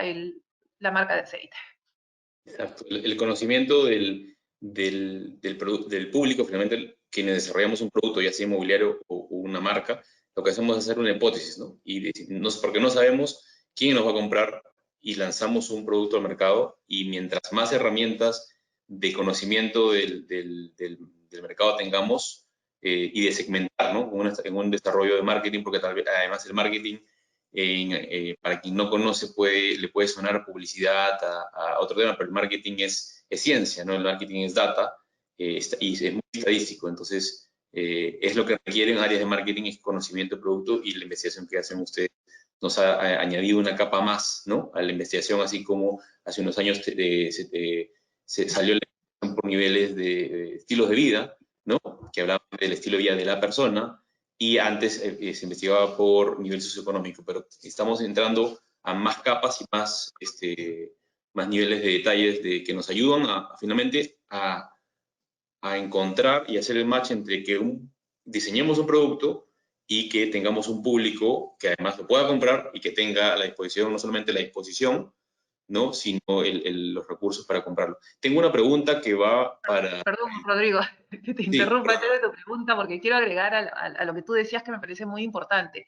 Y es que cuando pensamos en el tipo de familia, la implicancia es desde el diseño del producto hasta la comunicación, porque claro, diseñamos pensando en la familia, pero luego no comunicamos los beneficios que esa familia necesita escuchar, ¿no? Porque claro, nuevamente, los beneficios que se busca están en función al estilo de vida, en función a los valores, en función a la cultura propia que tiene esta familia, ¿no? Entonces, ahí creo una implicancia, una doble implicancia en el diseño y en la comunicación del producto para que sea un éxito, ¿no? Porque a veces fallamos, a veces en el diseño, a veces fallamos en la comunicación, a veces el diseño es bueno, pero no estamos comunicando correctamente.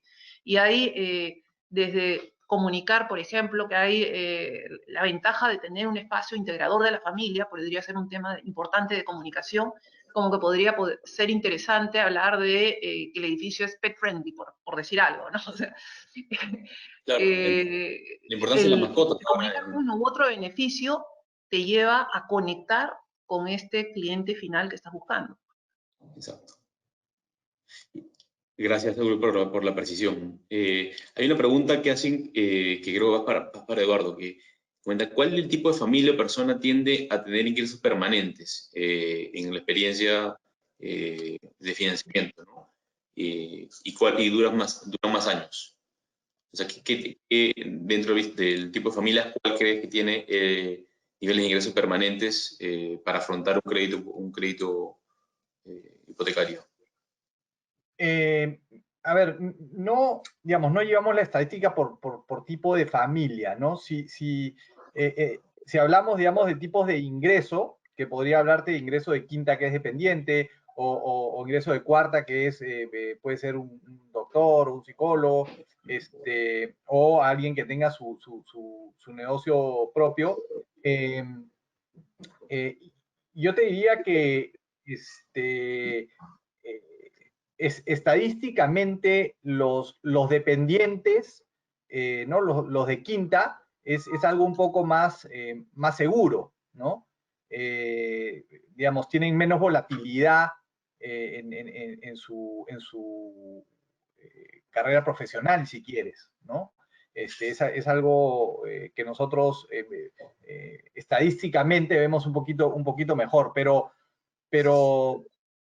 digamos, no quita que tenemos casos de éxitos de cualquier tipo de ingreso, ¿no? O sea, prestamos bastante variados, si quieres decirlo, y nuestros ratios de mora son bien bajos. Entonces, en realidad, así como tenemos la parte retadora del riesgo, creo también que el producto hipotecario es un producto bien noble, ¿no? En el sentido de que a las personas que le va mal, lo último que dejan de pagar es el hipotecario, ¿no? Es donde vives y va a ser lo último que vas a dejar de pagar. Claramente, en ese sentido, el amor es baja. Claro, que el otro problema, o la otra cara de la moneda, es que cuando dejan de pagar es porque realmente están súper complicados, ¿no? Y rescatarlos es difícil, pero igual, digamos, tenemos una serie de alternativas para poder rescatarlos porque entendemos la importancia que hay detrás de este crédito, ¿no? Y como le decimos a muchos de los clientes, nuestro objetivo como banco no es claramente quedarnos con la vivienda, ese es nuestro último objetivo. Nosotros lo primero que tratamos es de salvar al cliente antes de cualquier otro paso, ¿no? Ahí, ahí yo quería agregar, Rodrigo, si me permites, que, por ejemplo, de acuerdo a lo que hemos encontrado nosotros y lo que Urpi mencionó, un tipo de familia interesante podría ser la familia digamos, de dos personas del mismo sexo, porque ahí, por ejemplo, hemos encontrado que en promedio los ingresos de la familia son los más altos, digamos, de todos, y donde además ambos usualmente tienen un trabajo e ingresos, ¿no? Un trabajo, digamos, dependiente. Ahora bien, ahí habría que adaptar, primero hay que romper muchísimos paradigmas, número uno, y número dos, buscar adaptar, digamos, los créditos para poder satisfacer a ese tipo de familia y pensar nuevamente como propuesta inmobiliaria qué tipo de layout necesita una familia como esa. Creo que es algo a evaluar. Ahora, otra de las cosas que mencionaban con Urpi y Rodrigo es el tema de las mascotas, que me pareció importante también de repente comentarlo un poquito más, ¿no? Si vemos de entre los 11 tipos de familia que hemos identificado, hay 3 en los cuales la mascota se vuelve central, de cierta manera, ¿no? Uno, el nido vacío, por ejemplo, ¿no? Donde muchas parejas ya mayores adoptan, por ejemplo, a un perrito o a un gato, tienen estos excedentes de ingresos, ya no tienen dependientes, y los animalitos pasan a ser parte de la familia. Lo mismo en el caso de la familia unipersonal, que en muchos casos acompaña su espacio con alguna mascota. Igualmente el caso de parejas jóvenes sin hijos, donde muchas veces también deciden no tener hijos y tener más bien perrijos, ¿no? O perros hijos, de alguna manera, o gatitos hijos, ¿no? Entonces, nuevamente, ¿qué tipo de necesidades puede tener una familia donde la mascota pasa a ser central, importante, digamos, en las decisiones familiares? Habría que ver, ¿no? En cuanto a producto y en cuanto a servicios de repente relacionados, qué podría ofrecer o qué podrían ofrecer las diferentes inmobiliarias para poder llegar a ese tipo de familias. Claro, las categorías de mascotas han subido en supermercados, uno ve como la cantidad de anaqueles que empiezan a subir la categoría del negocio de mascotas. Es impresionante de qué forma el edificio, ya incluso desde un punto de vista estratégico, está tratando de captar ese público y decirle, y tienes algo diseñado para tu mascota, ¿no? Así es, exactamente. Y finalmente, simplemente para agregar este tema que mencionaste, Rodrigo, que comentó Urpi de cómo la olla es la que define a la familia de cierta manera, pues en realidad, si lo vemos desde el punto de vista antropológico, inclusive, los hombres de las cavernas se juntaban alrededor de la caza, ¿no? De lo que cazaban, y alrededor del fuego y alrededor de la comida, y esa era la familia finalmente, o sea, desde esa época. Y en el Perú, definitivamente, todo gira en torno a la comida, ¿no? Entonces, darle la importancia quizás y resaltarlo, no solamente desde el punto de vista del producto, sino, como bien dijo Urpi, comunicacional, que una cocina, por ejemplo, sea el corazón o el centro de una vivienda, podría ser importante, ¿no? Hoy por eso es que muchos productos ya han incorporado esto de la cocina abierta, ¿no? Porque la familia cocina y a la vez, digamos, hay toda una dinámica social alrededor de la cocina. Pero ¿qué más se puede hacer? De hecho, hay modelos, estoy segura, internacionales que ya han incorporado a la cocina como el centro, porque además, digamos, en muchos países no hay pues el servicio doméstico que puede haber acá y en realidad la familia cocina. La familia digamos, comparte y todo se da ahí, ¿no? Entonces, yo creo que ahí todavía hay mucho por explorar y mucho por innovar. Yo creo que, por ejemplo, esto que mencionabas de la cocina, pero también la anécdota de cuando uno entra, cuando ustedes han entrado a las casas y, por ejemplo, veían la importancia del comedor, ¿no? Yo pensaba, nuestra dinámica del día a día es, además ahora es interesantísimo porque lo hacemos por Zoom, es discutir con nuestros clientes los layouts de cada departamento, ¿no? Entonces vamos marcando y vamos imaginándonos la vida de la gente, ¿no? O sea, decir, bueno, acá ve el televisor, no, este closet es más grande, no, ya no hay comedor, porque en verdad la gente ya no usa comedor, sino ahora es lavar.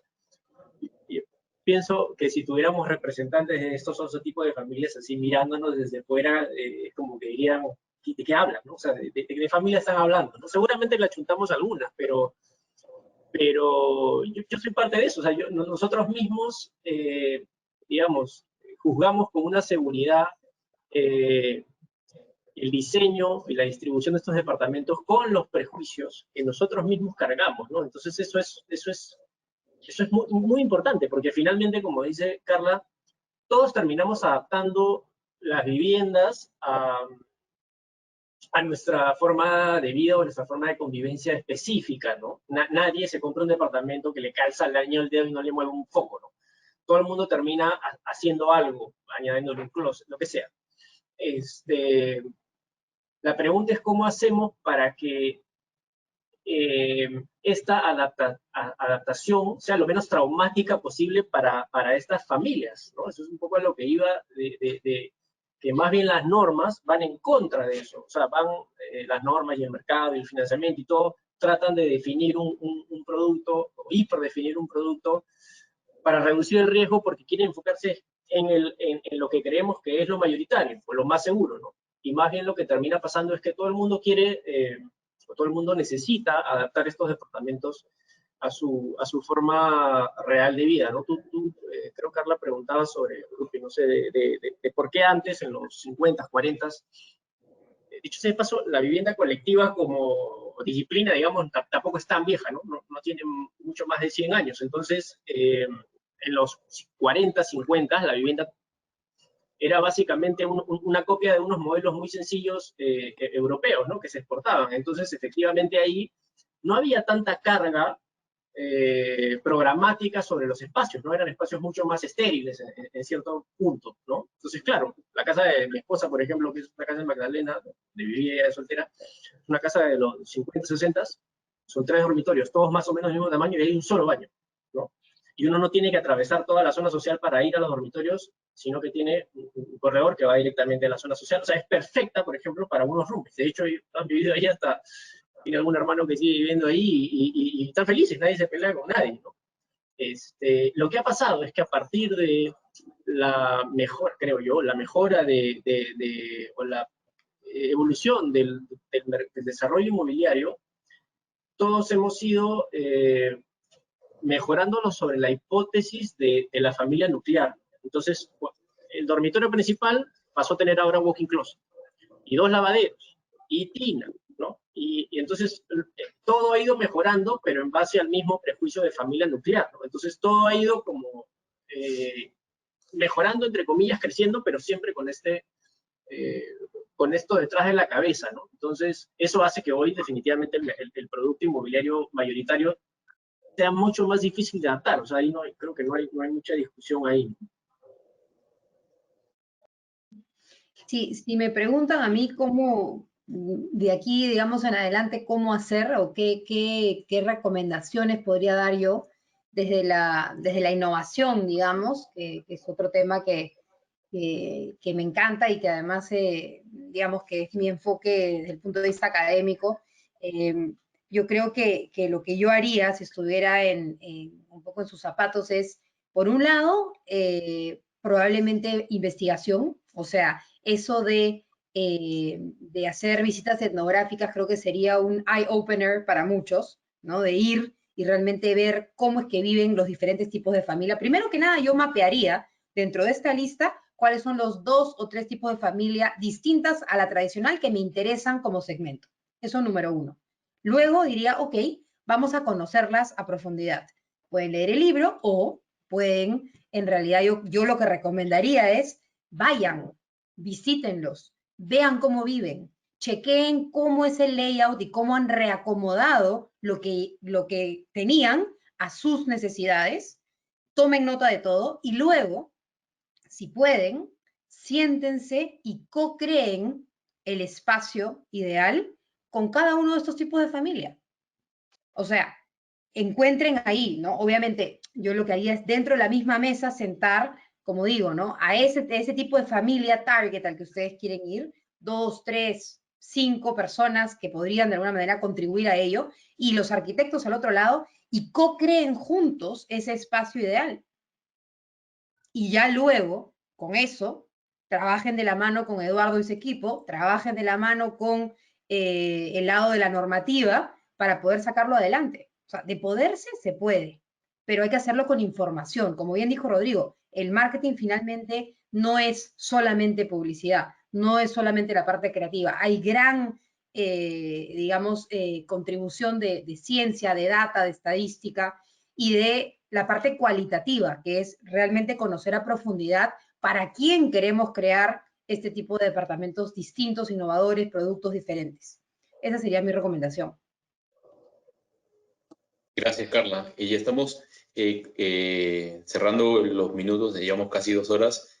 Quisiera darles una ronda de reflexiones finales a todos para poder, creo que Carla en la última ha sido una gran reflexión. Paso por Urpi. Bueno, creo que en línea con lo que ha dicho Carla, a ver, creo que hay un trabajo bastante importante, porque muchas veces terminamos eso, o los estereotipos que nosotros tenemos ya, o las ideas que tenemos ya concebidas son las que terminan primando en cualquier trabajo de diseño y en trabajo de comunicación. ignorando de repente todo este tipo de herramientas que hoy día están a disposición y que pueden permitir tener éxito en los negocios, ¿no? Entonces, hay, digamos, nuestra propuesta es de 11 tipos de familias, pero da igual si son 11, son 15 o son 9, ¿no? O sea, pueden revisar otras propuestas, pero creo que lo importante es, primero, visibilizar y aceptar que hay otros tipos de familia y tener una mirada mucho más inclusiva, mucho más abierta, para poder desarrollar productos que también vayan a nichos de mercado. Es decir, hoy día lo que se está viendo en el Perú es que hay segmentos de mercado que no están siendo atendidos con necesidades importantes y con expectativas diferentes a los otros segmentos que pueden haber en el mercado. Entonces, hay un trabajo de desarrollo por realizar. Estamos en un contexto muy importante porque, claro, la pandemia ha paralizado algunos proyectos, la mayor parte de las familias se ha visto afectada en sus presupuestos. Entonces, claro, en un momento de crisis económica no podemos disparar sin ver el objetivo, sin tener el blanco claro. Si vamos a invertir, si vamos a tomar decisiones de negocios, estas decisiones tienen que estar basadas en datos objetivos, en información y, por supuesto, con una estrategia mucho más amplia que contemple desde el diseño hasta la comunicación final, o sea, todo el proceso digamos, de concepción a la venta, porque justamente el desarrollar una propuesta de valor diferenciadora es lo que puede garantizar que mi proyecto tenga éxito versus otro que no tiene éxito. Gracias, Urpi. Eduardo. Yo creo que desde el lado de la banca, el gran reto es seguir avanzando desde el punto de vista de riesgos para poder llegar a más peruanos, a más familias y a distintos tipos de familias, ¿no? Digamos, en otros países se hace mucha evaluación de riesgos de cara a redes sociales, por ejemplo, ¿no? Que son cosas que a lo mejor nos van a poder permitir extrapolar el comportamiento financiero de una persona de acuerdo a cómo se comporta en sus redes sociales o quiénes son los contactos que tiene. Yo creo que hay mucho pan por rebanar ahí y ese es el reto, ¿no? Definitivamente, constantemente vemos oportunidades, las tomamos, pero todo esto funciona con data, entonces toma tiempo poder implementar este tipo de cosas y de cara, porque también lo hacen los bancos, de cara a los préstamos hacia los inmobiliarios, habrá también que innovar en los tipos de préstamos y en los tipos de proyectos que se presentan, ¿no? Porque, digamos, no nos han llegado proyectos de los que hemos estado hablando distintos, ¿no? Porque como comentaba Jorge, todo es como que como orientado hacia una sola familia, pero cuando llegue tendremos que acompañar ese nicho también, ¿no? Interesante, sí, el tema de las áreas de evaluación de proyectos, efectivamente, es interesante que puedan abrir, ¿no? un poco complementar la mirada con esta nueva investigación. Jorge, ya las palabras finales para cerrar este webinar.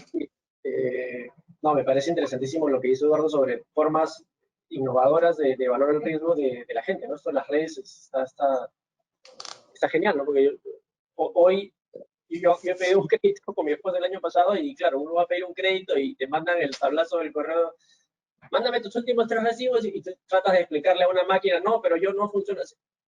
O sea, claro, y imagínate con alguien que de repente efectivamente no tiene los recursos y entonces efectivamente eso pareciera que estuviese muy atrasado con respecto a la disponibilidad de nuevas tecnologías que puede haber para juzgar el riesgo de una persona o un grupo familiar. Pero bueno, al margen de eso, yo creo que, a ver, efectivamente hay muchos nudos que pueden estar deteniendo esta innovación en el producto inmobiliario, pero creo que para mí el gran nudo es la norma. Y además es el más fácil de desatar, porque no hay razón alguna para que la normativa, que es el reflejo de la hipótesis que tiene el Estado sobre cómo debería vivir la sociedad, sus familias, no hay razón alguna por la cual el Estado, a través de, por ejemplo, una municipalidad local, tiene que decir que un edificio tiene que tener máximo una cantidad de departamentos de un dormitorio, o que un departamento de un dormitorio tiene que tener 100 metros cuadrados. ¿Por qué? Las normativas deberían simplemente velar porque hayan condiciones mínimas de habitabilidad en los ambientes. A partir de ahí, debería dejarse al libre albedrío de los usuarios y del mercado el tipo, y nadie sabrá mejor que ellos, el tipo de departamentos y los tamaños y todas las variables que implican para poder desarrollar libremente propuestas distintas, no solamente en cuanto a vivienda, ¿no? Hablábamos el otro día, por ejemplo, los temas de edificios de uso mixto, ¿no? Que también es algo que la norma limita muchísimo. La norma te obliga a hacer un edificio de un tipo de uso o de otro tipo de uso. ¿Por qué? ¿Por qué no podemos pensar en ambientes que pueden ser usados hoy como un uso y en 100 años o en 50 años el edificio va a seguir en pie como otro uso? ¿Por qué? ¿Por qué el Estado tiene que meterse en eso? Entonces, para mí, el gran culpable, digamos, del atoro de esto es la norma, es el Estado que plasma sus prejuicios en estas normas. Y ahí, si eso se empieza a liberar, como felizmente está pasando, creo que va a ser mucho más fácil que el sector privado, a través de los inmobiliarios y los bancos, arquitectos y todo, podamos empezar a avanzar un poco más rápido. Gracias, Jorge. En efecto, creo que tenemos que seguir comunicando, seguir haciendo foros de este tipo donde la academia, el gremio de arquitectura, el gremio inmobiliario, los bancos, nos faltó aquí la silla del Estado, ¿no? Para poder conversar, pero creo que es un ejercicio para seguir haciendo y nuevamente felicito a Urpi y a Carla por la investigación. Creo que nos abre una mirada adicional de cómo entender al cliente, porque lo que tenemos que hacer es seguir entendiendo a nuestro cliente, ¿no? Seguir entendiendo a quién va a vivir y para quién le estamos diseñando la casa, y también quitarnos algunos prejuicios, porque el prejuicio puede ser que nos estemos perdiendo segmentos de mercado que no estamos atendiendo, ¿no? Gracias a todos los asistentes, ha sido una charla interesante, y siendo las 6 en punto, damos por finalizada este webinar. Muchas gracias a Urpi, a Carla, a Jorge y a Eduardo por acompañarnos. Gracias también a los asistentes. Nos vemos. Gracias. Muchas gracias. Chao.